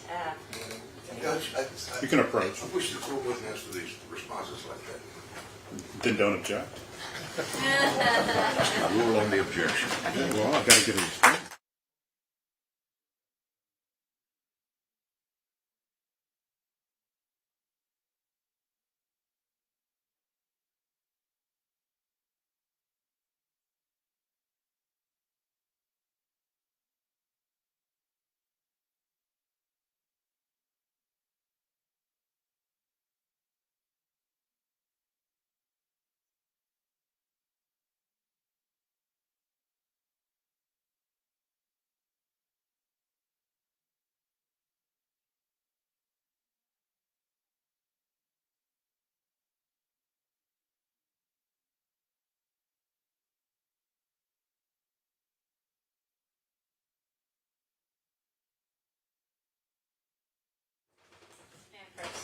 Yes. Mr. Patel, I'm going to show you what's been marked as State's Exhibit number 216. Okay. Have you had an opportunity to watch State's Exhibit number 216? Yes. Okay, and what is contained in State's Exhibit number 216? What does this say a disc of? Do you want me to say the name? Well, For dinner. what does it show? I mean, what is it? Just them entering the building. Okay, and when you say them, who is them? Christian Fields. Uh-huh. And is Christian Fields alone, or is she with someone else? She's with someone else. Okay, and who is Christian Fields with when she enters the building? I do not know the name. You don't know the name. No. Do you see the individual in the courtroom that Christian Fields entered the Econo Lodge with on November 20th of 2016 that's contained in State's Exhibit number 216? I do not. Okay. Yeah, and so did you ever meet Christian Fields or the other individual? Yes, I was helping them open the door. Okay. You were helping him open the door? Okay. And so how did that come about? Are you shown in this video as well? Yes, I am. Okay. And so what room did Christian Fields stay in? 213. Okay. And you said she was with another individual, but you don't recognize that individual. Is that fair to say? Yes, I just remember. Yeah, he had a lot of hair. He had like a dreadlocks. Okay. And what color was his hair? Do you recall? It's on the video. I believe it was reddish. Okay. Yeah. And this video, did it come from the Econo Lodge? I mean, did you provide this video footage to the police department? Yes, I did. Okay, and it's several different angles? Yes. Okay, and it was taken on November 20th of 2016 as Christian Fields and the male that she's with is walking into the building and then up to the room? Yes. Okay, and have there been any additions, deletions, alterations, or anything made to this video, State's Exhibit number 216? No. And does the video, State's Exhibit number 216, correspond to the registration form of Christian Fields checking in, State's Exhibit number 217? The time? Yes. Right, okay, so she would have checked in and then, the check-in is not on the video, is that correct? No. Normally they would check in first and then they'd go to the room. Okay, and so, but it corresponds in terms of the time. 216 and 217 are the around the same time, correct? Yes, that is correct. Your Honor, at this time the state moves to introduce State's Exhibit 216 along with State's Exhibit 210 through 215, 217 through 218. And the defense objects to all of them as not having been shown to have any relevance to any issue in this case. I think the Mayor Porcho? Yes. Just support.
All right, members of the jury, we're going to take up a matter outside the court. All rise for the jury.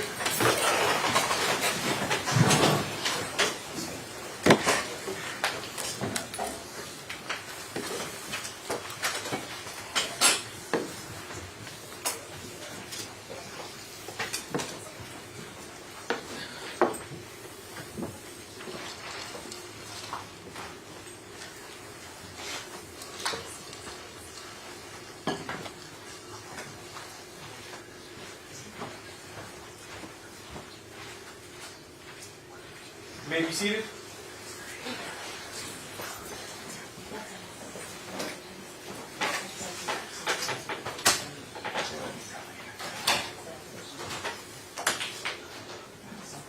Your Honor, may I play State's Exhibit number 216 for the court?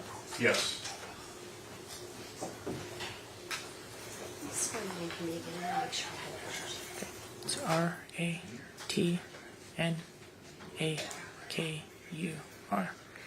And then Patel, PATL. And Sunny, SUNNY? Yeah. Okay, thank you.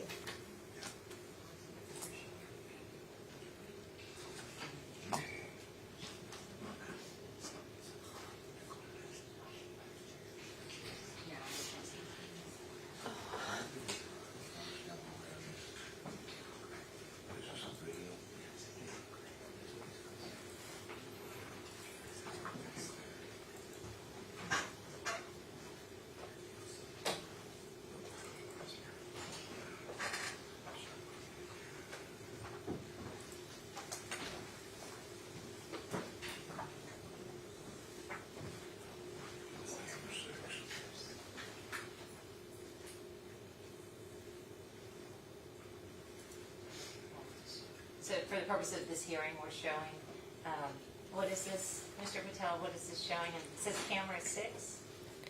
Yes, camera 6. This is a second hallway entrance, second set of stairs. Where you can see rooms 2, 15, 14, 13, 12, 11, 10 down the hall. And the time is 11/20 of 2016? That's, I mean, the date, is that correct? Yes, that is correct. And is that the correct date? Correct. That's, and then also it says Sunday, S-U-N, that's Sunday? Yes, that And is. then the time, according to this, says 1850. The time that we're looking at this exact moment, correct? Yes, that's correct.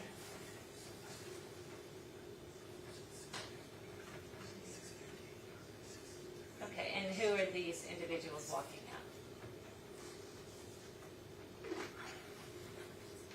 out? Yes, that's room 213, Christian Fields. Okay, and then she's accompanied by a male, is that correct? And also a small child? Yes, that is correct. Okay, and what are we looking at here, camera 15? This is a second exterior entrance, about halfway down the building on the side. Side entrance number 2. And again, November 20th of 2016, and the same time corresponds to the around 1850. Yes, that is correct.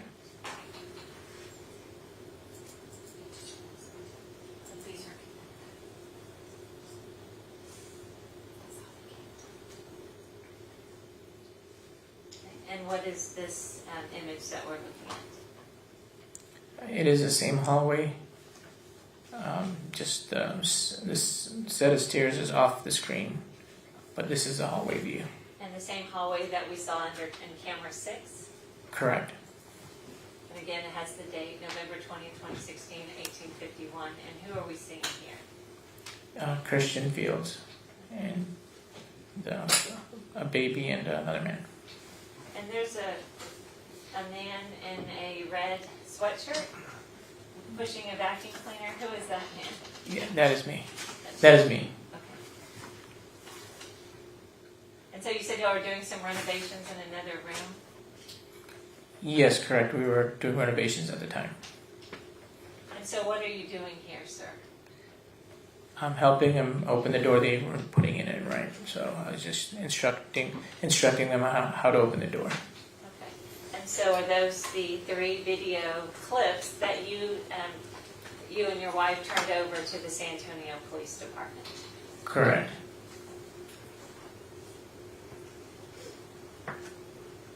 We'll pass the witness. No questions, Your Honor. Okay. All right, any argument before we bring in the jury? Sure. The state's position is that that the jury, as the fact finder, can make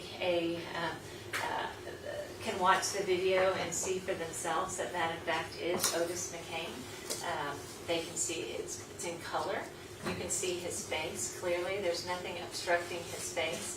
He is wearing the same red camo type long sleeve shirt that he had on, that the jury's previously seen that he wears the next morning. They saw the video at the Bexar County Paul Elizondo Tower when he and Christian Fields came the next morning to get married. He was wearing that exact same shirt.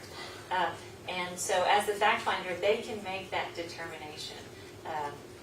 Additionally, it's highly relevant. The defendant is charged, and the state's putting on evidence that the defendant killed Detective Marconi earlier this day at 11:38 a.m. And so it's the state's position that flight is evidence of guilt. He doesn't stay in his home on Lombrano or her home on Lombrano.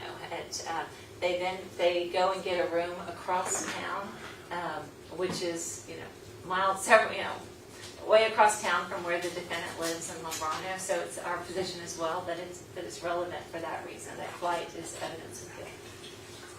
And this, as the court knows, is that the defendant had left his car.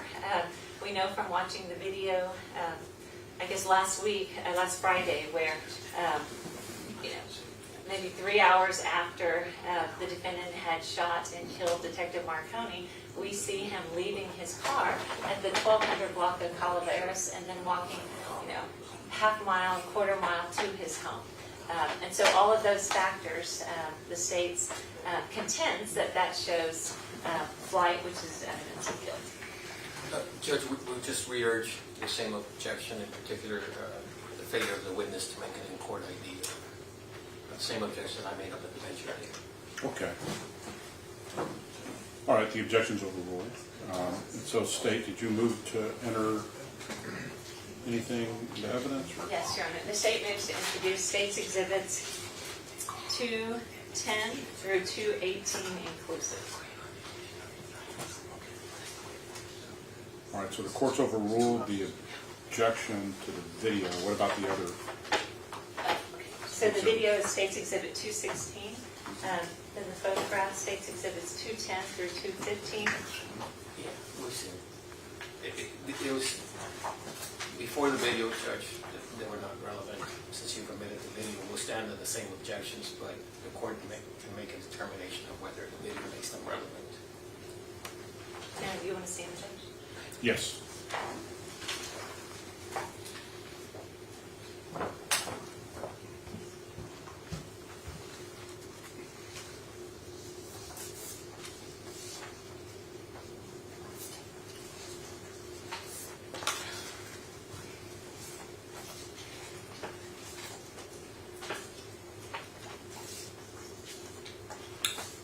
All right, any other objections other than to the ones that have been made, to 210 through 218? All right, and they're admitted?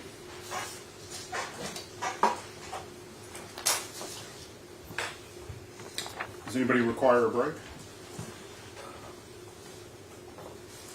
I can stand to go to the ladies' room. All right, let's take a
Back on the record in 2017, CR 1505, State versus Otis McKane.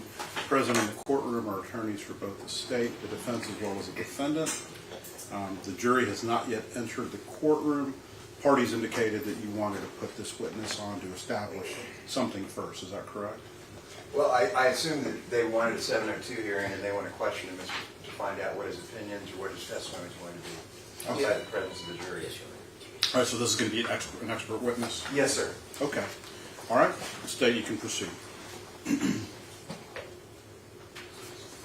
not sworn in. Oh, yeah, let me do that. Let me swear you out. Do you solemnly swear or affirm that the testimony you give in this matter is the truth, the whole truth, and nothing but the truth, so help you God? Yes, I do. If you want to give the court reporter your name. David Bress. B-R-E-T-Z. All right, state. Thank you, Your Honor. Mr. Bretz, can you tell the court how you're employed? I work at NASA. I'm employed by Barrios Technology, a subcontractor to Jacobs Technology. Okay. And how long have you worked there at? And when you say NASA, are you talking about the Johnson Space Center? The Johnson Space Center in Houston, Texas, yes. Okay. And so how long have you been working there? I've been working there since 1996, 25 years. And what is your position there? I'm a senior image analyst. Sorry. Okay. And can you tell the court what an image analyst does for NASA? So I analyze video and still imagery for engineers, and sometimes the imagery is taken by astronauts. Sometimes it's related to crew safety, and sometimes it's related to engineering projects. And I provide services to engineers and flight directors for the purpose of crew safety and mission assurance. So would it be fair to say that you're considered, based on your 25 years working with NASA, to be an expert in the field of cameras, optics, and image analysis? Yes, I agree.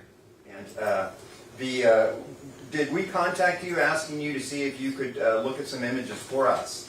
Yes. All right. And did you do that? Yes, I did. Okay. And the theory, can you tell the court briefly what image analysis technology is? Image analysis and enhancement is improving imagery to highlight or bring out details that are of interest, and it can also be used to suppress useless information or information that is not of interest, like camera noise or other things like that. So when you're taking an image and you're enhancing it, are you adding anything to the image? No, we're not adding any content to the image. We're trying to preserve the content of the image that's there and bring out the features that are of interest. So would it be fair to say that any details in the original image that you're looking at are still going to be there, but maybe not necessarily as vivid as after you enhance the image? Yes, that could be true.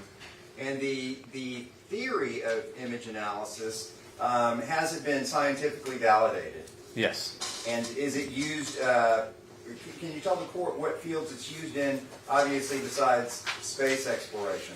It can be used in the medical field, in microscopy, in radar imaging, in remote sensing of the Earth from space. There are many applications. And the techniques applying that theory of image analysis, in your opinion, have scientists or other people, engineers who utilize this, found it to be valid? Yes. And the work you did in this particular case, did you use the techniques, the validized techniques for the case that we're talking about today, for the images that we asked you to look at? Yes, I use similar techniques and software to analyze flight video or launch related anomalies. Okay. And can you just tell the court what images, what was provided to you and what were you asked to do? I was provided with a couple of MP4 videos that contained imagery of a car driving around San Antonio building, of a suspect getting out of the car, walking into the lobby. I was asked to enhance images of the car, images of the suspect entering the building. I was asked to also enhance video of the shooting of an officer through a video camera that was within the police car, and also a video of the suspect car leaving the scene from a video on the front of the police car. And did you create for the court a PowerPoint presentation setting out step by step the analysis you used and the work you used in order to come to your opinions today? Yes, I did.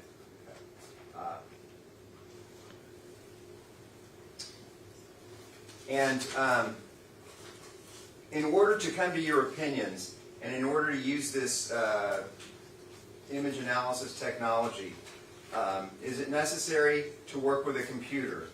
Yes. And the software that the computer uses in order to enable you or someone with expertise such as yourself in order to come to the opinions on image analysis, has the software itself been scientifically validated and is used and considered to be reliable in the industry? Yes.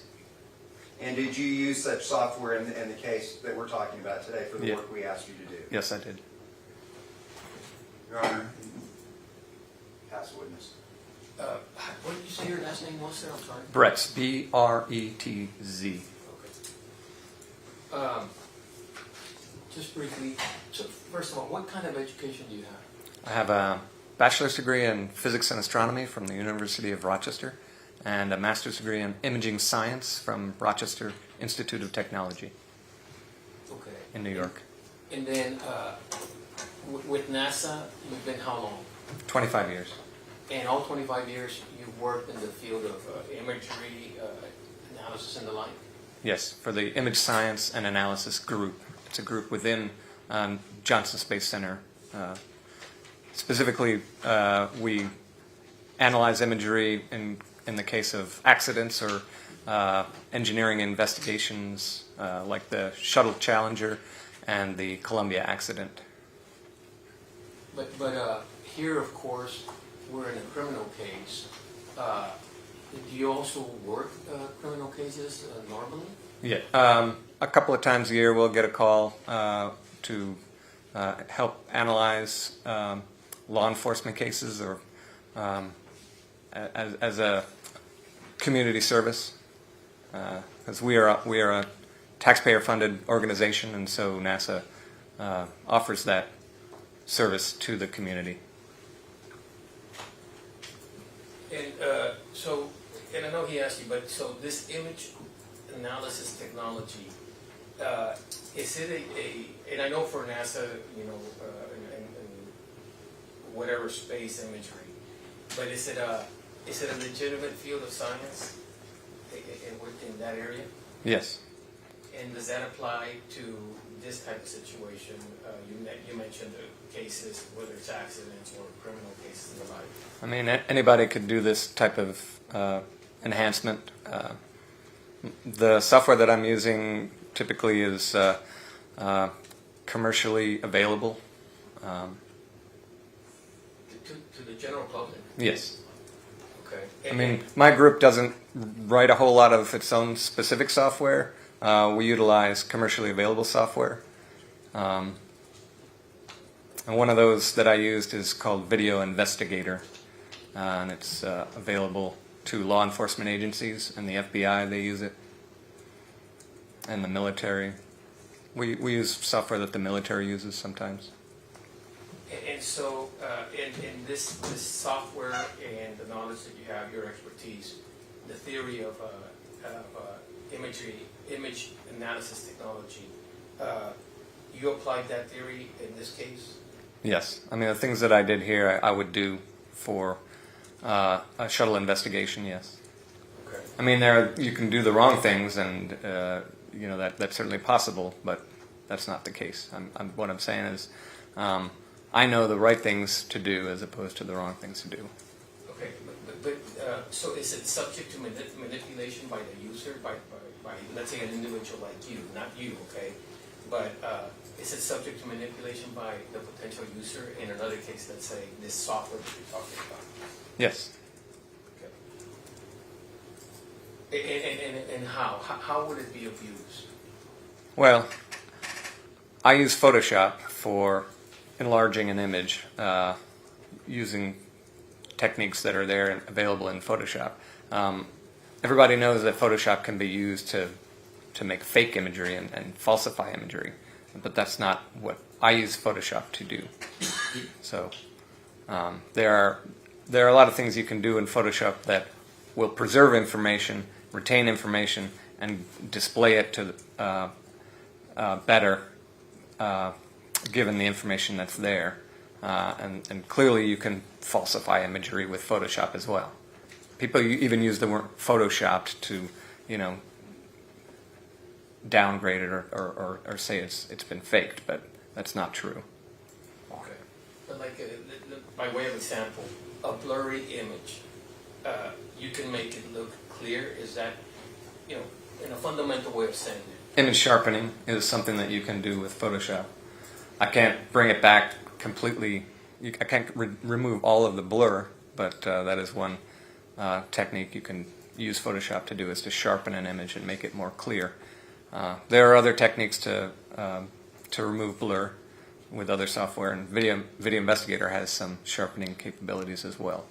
And is that what you utilized in this situation? I used Photoshop in some instances. I used Video Investigator when I was analyzing images of the car leaving the scene from the view of the police car. Okay. And so, for lack of a better expression, like pixels, like that, do you add pixels and stuff like that? Pixels are elements of an image, and any image enhancement is you're applying techniques to change the way the pixels are represented. And as I say, I'm applying processes that are global on the entire image, as opposed to manipulating individual pixels manually.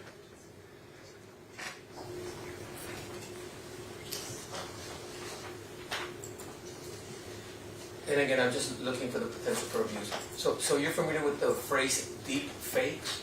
I'm familiar with that. And is that like, I've seen it just in social media where you can make one person change into another person or something like that, right? Right. That's not something that we do at NASA. No. But you're familiar with that, though, is what I'm saying. Right. Okay. Yeah, there's plenty of room for abuse with any technology. Yes, sir. But anyway, you applied the technology appropriately in this case. Correct. Oh, very quickly. So when did you first provide, when were you requested to begin this work? It was late last year, November or December. I can't remember when we were first approached. It wasn't me directly, it was my supervisor, my NASA supervisor was approached. Okay. And do you know when the first images were provided to the state, to the Bexar County Criminal District Attorney's Office? I can't remember when I first delivered something. But you don't have any documents there that would refresh your memory? I don't have those dates now. But I'm guessing December might have been the first time I delivered something, or January. And then this PowerPoint, when did you provide it to the state? Within the last few weeks. I've been working on it over the last 2 weeks. And how many PowerPoints are there? Well, I created 2 originally because one of them needed to be small enough just to email, so that I could email it. But so I kept one that was going to be larger, separate. So I had 2 originally, and then there were requests for variations, and so I made variations with less text because I was including too much information originally, and so we wanted to make it simpler for the jury. Okay. And how many images are we speaking of? That you enhanced or applied the image analysis technology? I don't have an accurate count. Nothing further for this witness right now. We don't have anything further, Matt. We don't have anything further, Judge. Okay. All right, thank you. You're welcome. You can step down. Okay. Matt, Yeah, Rich, I just remembered that I created a trial memo for you on admissibility of enhanced images. In the last little paragraph there addresses the issues from a federal court on allegations of manipulation. Okay.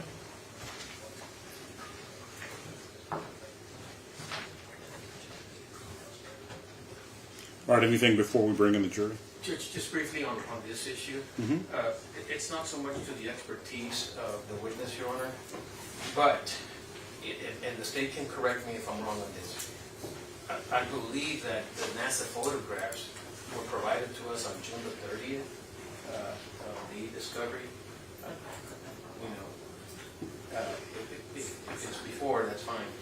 We were just looking through it right now. And then, for sure, again, I may stand corrected, but the PowerPoints, we didn't get till Saturday night.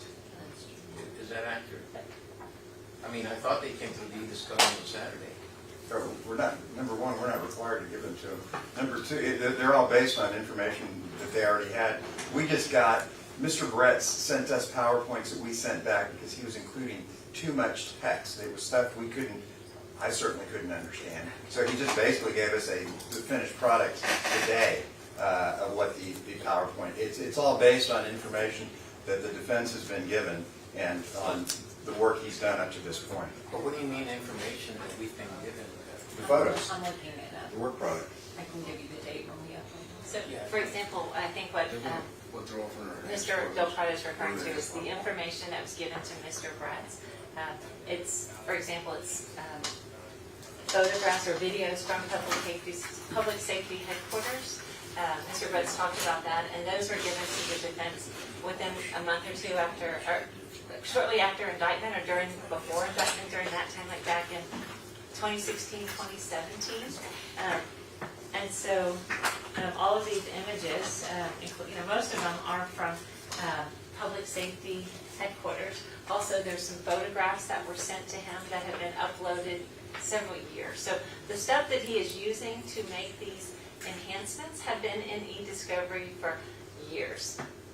And I'll agree with that, but they're not offering the ones that we've had for years. They're offering the ones that, to the best of my recollection, the enhanced ones, the ones we're talking about, we got them in June the 30th, 12 days before trial. And then the PowerPoints, the fact that they just got them, I feel real bad for them, but we just got them too. And they want to offer this into evidence, and we don't object to unfair surprise. In addition, Your Honor, if they knew they were going to offer the enhanced ones, these images, again, I don't know exactly which ones they're going to offer, but those have already been offered into evidence. Let's call them the originals, for lack of a better word. They've been already offered. They knew they had these enhancements. They could have waited and compared, or whatever the case might be. I would object that it's unfair surprise for starters. It's cumulative. It's duplicative, and so it's not relevant at this point.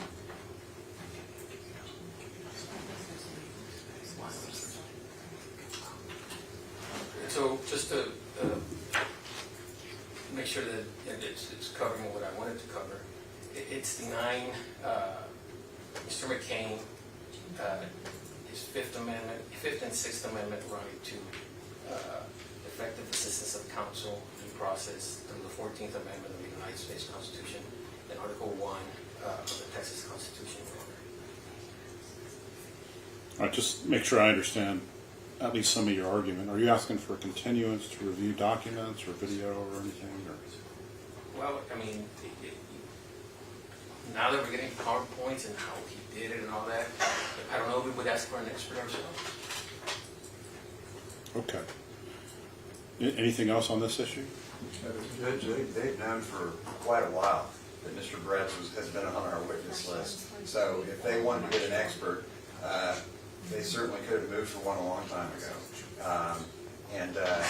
I stand on the trial memo I gave you, which contains all the law about image enhancement technology. There's even a case in there where some courts have ordered the parties to use it before trial. March 4th. And I'm informed by Ms. Schultz that March 4th is when the bulk of these images were tendered to defense. The NASA ones? Well, I mean, the images might come in, but the PowerPoints, we would object to that on unfair surprise. Okay.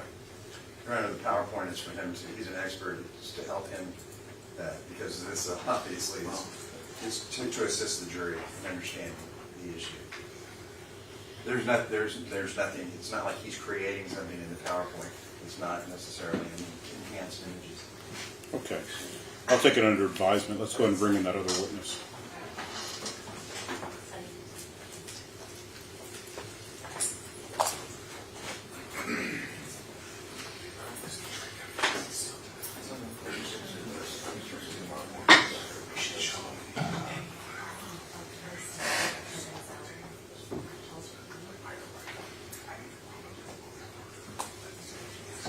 Let's go ahead and bring in the jury.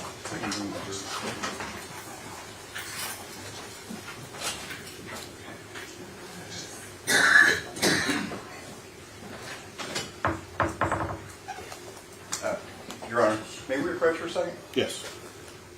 We can have a seat.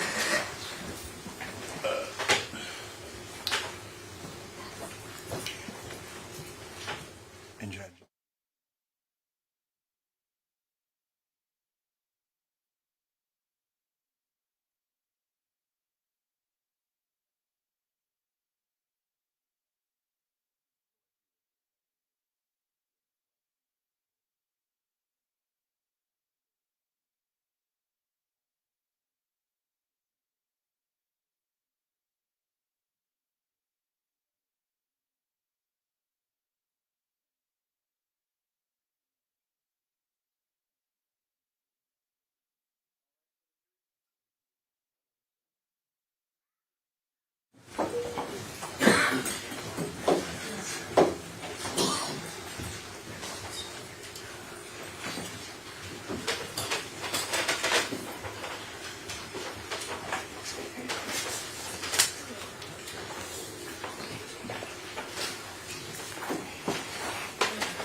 May be seated. All right, welcome back, members of the jury. The delay was because we did take up an item outside of your presence. Thank you for your patience. State, you can continue with your witness. Thank you. Are you the same Sunny Patel that was testifying prior to our break? Yes. Your Honor, may I display the evidence that was admitted to the jury? Yes. So, Mr. Patel.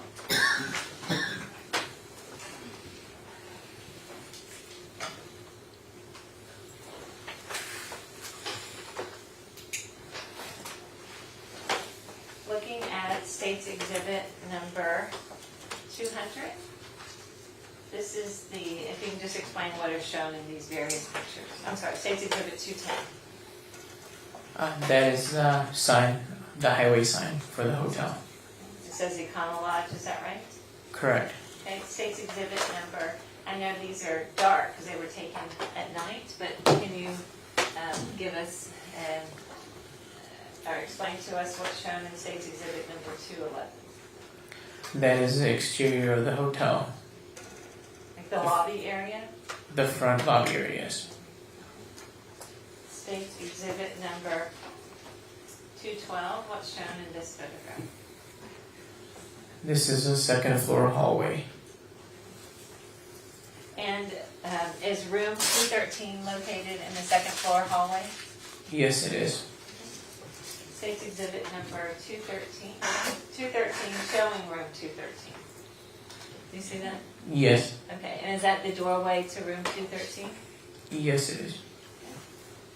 And then State's Exhibit number 214. Can you tell us what's shown in State's Exhibit number 214? Yes. That is room 213, the entryway. And then State's Exhibit number 215. What is that? The photograph up, please. The room itself. Just a different angle. So State's Exhibit 214 and 215 are different angles of that same room 213 at the Econo Lodge that you and your wife own? Correct.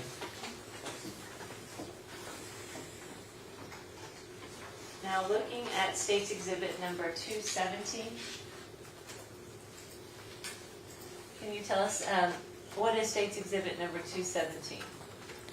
That is a registration form for when Christian Fields checked in. Okay, and it has her name, is that right, at the top? Correct. Fields, comma, Christian. It has the room. What room is that? Room 213. Okay, and when did they arrive? And when is she checking in? On the 20th of November 2016.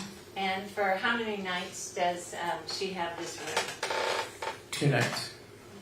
And the rate of the room, it says from, explain this to us, it says from 11/20/16 to 11/21/16. Yes, the rate for those 2 nights are $49 each. Okay.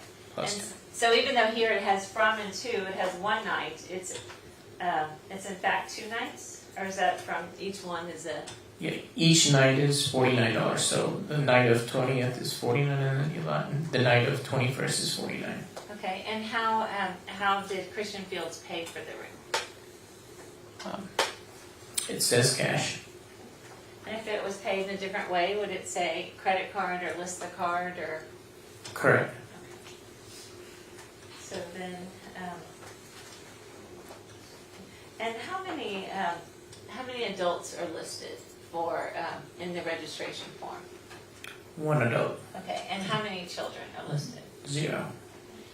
And is that something that's asked of y'all when y'all, is it your policy or procedure at the Econ Lodge to ask how many adults are staying here? Yes, it is. And how many children are staying? Yes. And based on the information that would have been told, is that's what's indicated in State's Exhibit 217? Yes, at the time of check-in, they had stated 1. 1 adult. 1 adult, yes. And then looking at State's Exhibit number 218, what is State's Exhibit number 218? It's an identification card for Christian Fields. And is this an identification card that your company or Econo Lodge employee would have received from Christian Fields at the time of check-in on November 20th of 2016? Yes, it is. Okay. Is it your policy to accept the ID and do what with it? We accept the ID and we just scan it into our system. Okay. And so was there a time then later on November 21st of 2016 at 4:37 p.m. that you said this is your wife? Yes. Emailed that to the to a San Antonio police officer. Correct. And this individual, Christian Fields, does this information, her name, match the name that's on, I mean, it would have been collected at the same time that she registered in State's Exhibit number 217. Yes, that's correct. And there was also, you had testified before our break, that there's also video cameras inside the Econo Lodge? Correct. And were you asked to provide video clips to the police department that show Christian Fields and whomever she's with entering the building? Yes, that is correct. Okay. And what day did you provide to the police? What's the day of the video footage? Believe it's the 20th, right? The 21st. 20th of what month, sir? November. Okay, November 20th of 2016. Okay. And so is the dates and times that are listed on State's Exhibit number 216, are those correct? Yes. And at this time, the state would like to publish State's Exhibit 216 to the jury.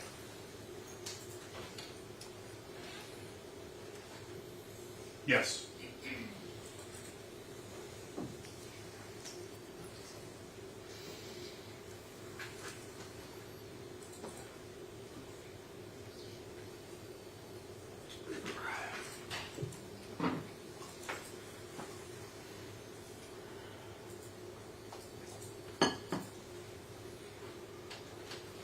looking at the first video camera, it says camera number, or video clip, it says camera 06, is that correct?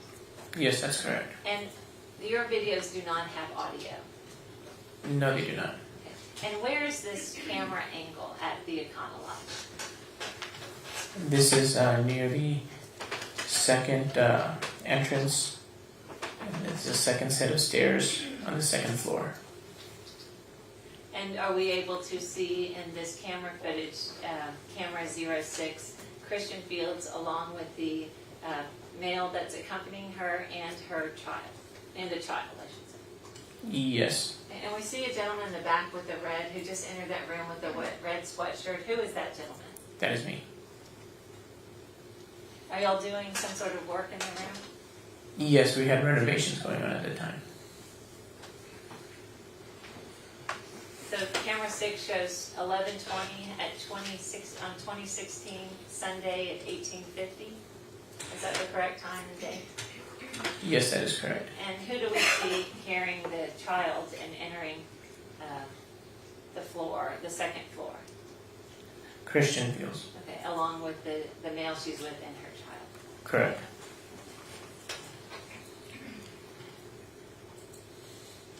This is another camera angle at the bottom. It says camera 15. Is that correct, sir?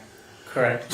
Again, the date of November 20th, 2016, Sunday, 1850 hours. Correct. Okay, and what does this footage show? This is the second entrance on the side of the building. And who is shown entering the second entrance on the side of the building? Christian Fields. Okay, and is she by herself or is she with others? A male and a baby.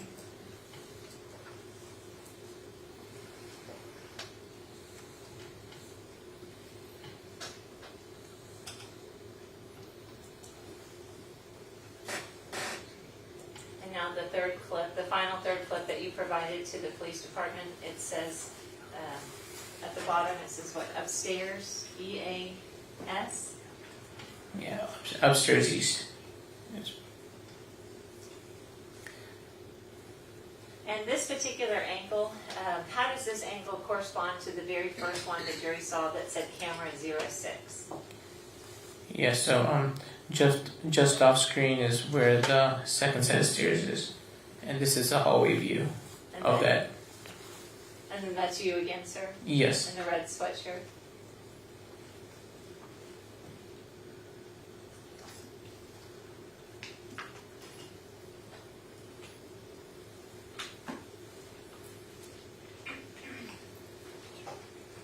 So what appears to be going on here with Christian Fields and her male companion? They were having difficulty opening the door, and I kind of told them or showed them how to do it. And then they entered the room? Correct. And what room did Christian Fields and her male companion enter?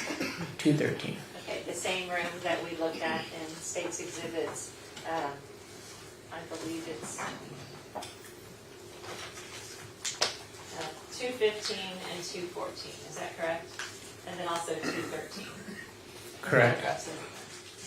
And after providing the Econolodge receipt, Christian Fields' identification card that was scanned at the time she checked in, and the 3 video clips of her checking in or walking into the room with her male companion, did you provide anything else to the police, sir, that you recall? I think that that's all they asked for. Okay, I'll pass the witness. No questions, Your Honor. All right, thank you. You're excused.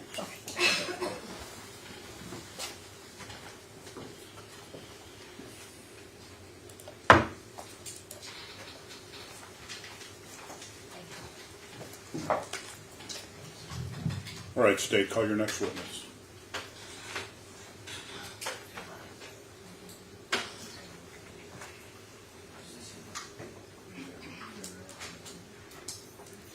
State calls Joey Imler.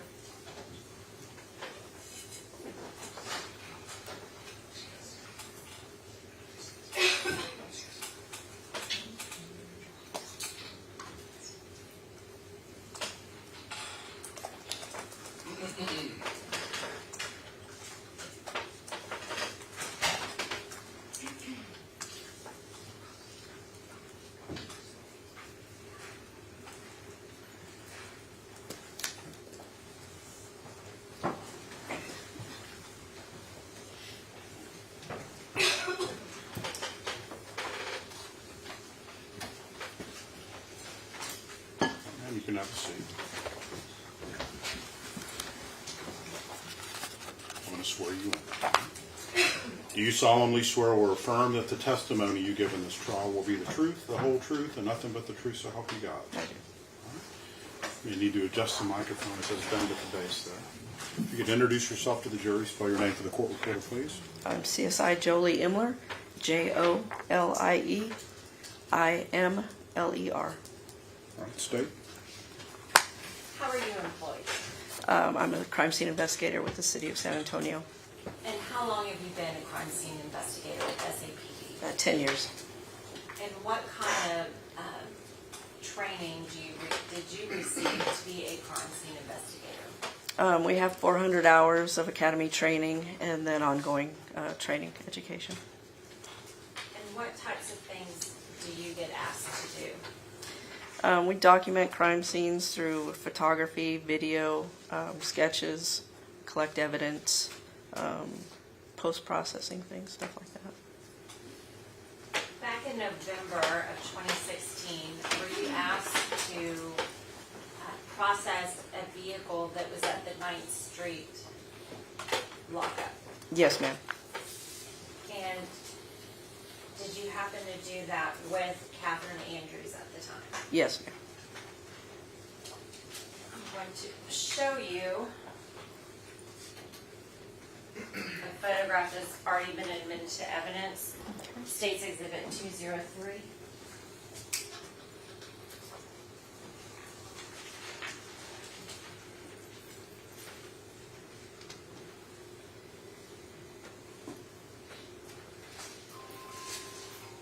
Was this the vehicle with license plate HJB 2098 and Mitsubishi Galant that you were sent to help process? Yes, ma'am. And what type of things did you do during the processing of the vehicle? I photographed the vehicle once it was in the stall, and I collected evidence inside the vehicle. And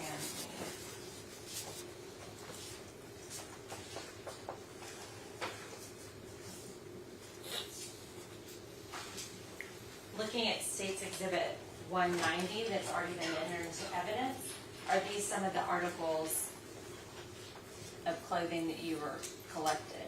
Yes, ma'am. It was the front passenger seat. What other types of things did you collect? In addition to clothing, I collected things like the hood, the trunk, the seat covers, the headrests, DNA swabs of the steering wheel, the gear shift, the emergency brake, things like that. And what was the purpose of collecting all of those items? For any possible biological material that might have been in the vehicle. And so when you do that, does it then get submitted to the Bexar County Crime Lab? It goes into the property room, and then a detective submits a request to have it tested at the lab.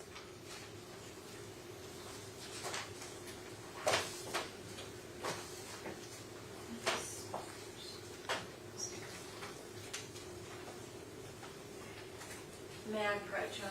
Yes.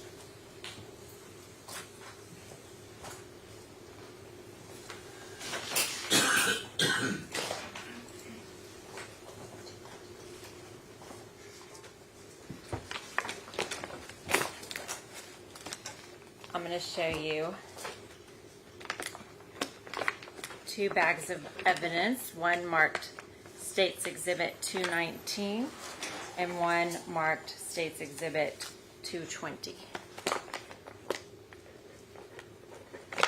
Do you recognize these 2 items? Yes, 219 and 220. Yes, ma'am. My initials and badge number are on the bags. And is that something you do every time you collect a piece of evidence? Yes. And then what do you do with it after that? We put it in the property room. Okay.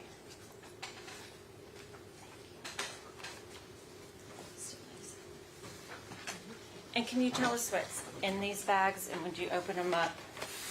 Okay. These are the jeans in here. And so 219 is, here's scissors. Okay.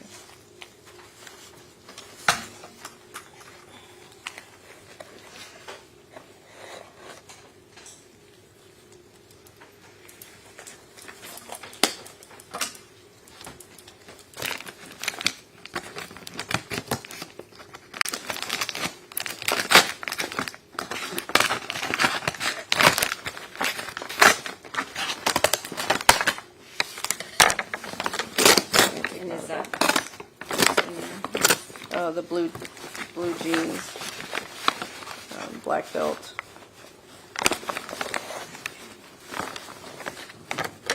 Dickies brand. Okay. And you recognize that is what you collected on November 21st? Yes, ma'am. All right. And then what about 20? If you'd open that and look in there.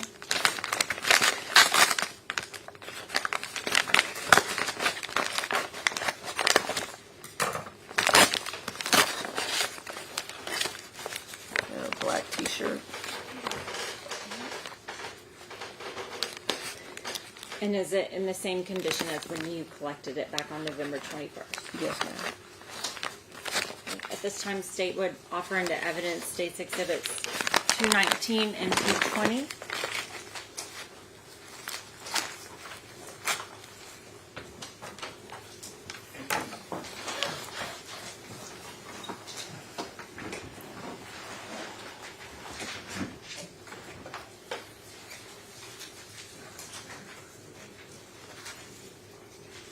No objection.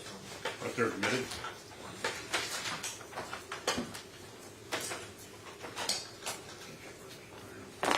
So would you please remove State's Exhibit 219 and show that to the jury, please? I guess I can. I have gloves on already. Are you sure?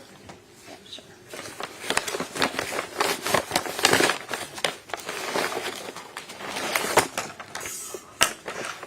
So this is the pair of black Dickie jeans with black belt that we can see in that photograph right there.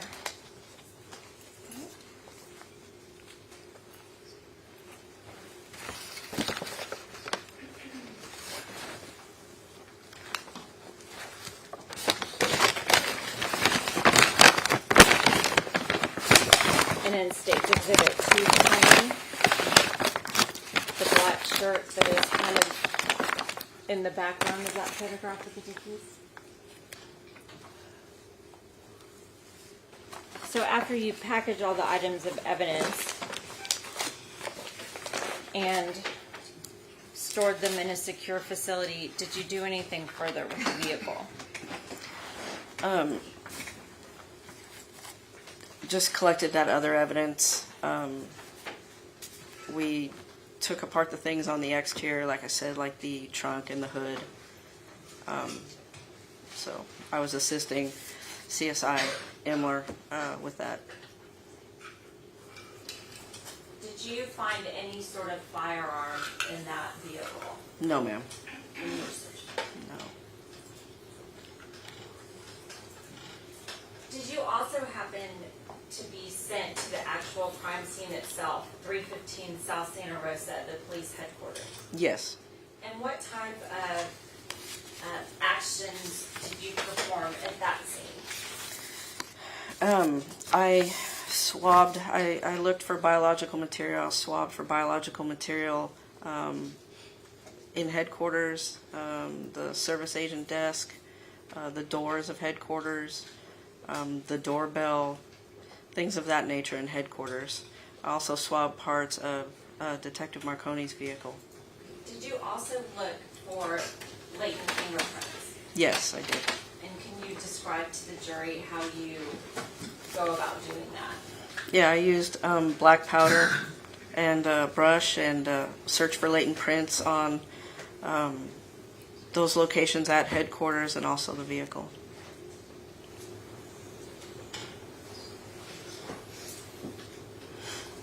And were you able to find some latent prints, if you recall? I did. Okay. And so you submitted them to the latent print division? Yes, I did.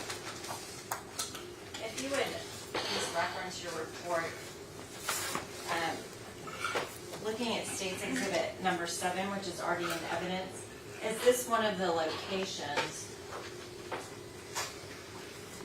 that you attempted to collect prints from? Yes, I did. And are those the interior doors of the exit? Yes. All right. And then also looking at State's Exhibit number 9,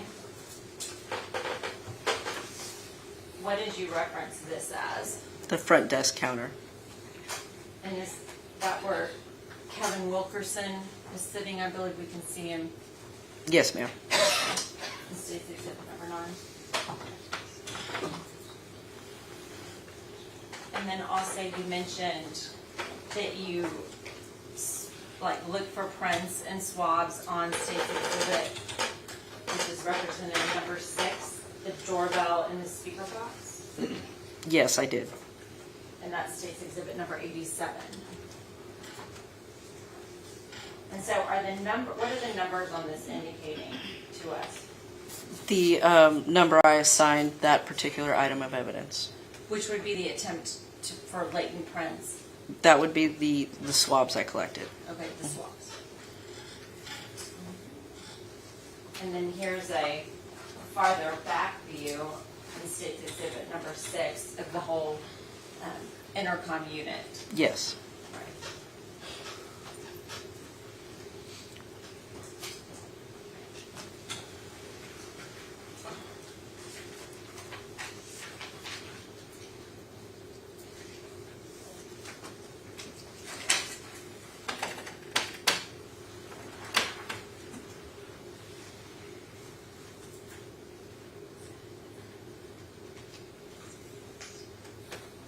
Was there anything else that you did at headquarters? At headquarters, no. I'll pass the witness. No questions, ma'am. Thank you. Thank you, ma'am. Thank you.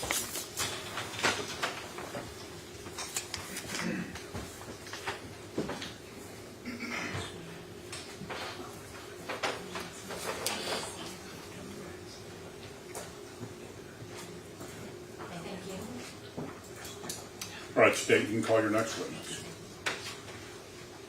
Your Honor, the last one we have is David Brett, and I think we said that the court was going to review some materials. So Okay. we're fresh out of the witnesses Okay. for today. Well, as indicated to you members of the jury trials do take a life of their own, so we're going to go ahead and break for the day. Tomorrow we have a lot of other matters to take care of that are not related to this case. So be back no later than 1:30. Make sure you have lunch before you come in. All right, we'll see you tomorrow 1:30. All rise for the jury.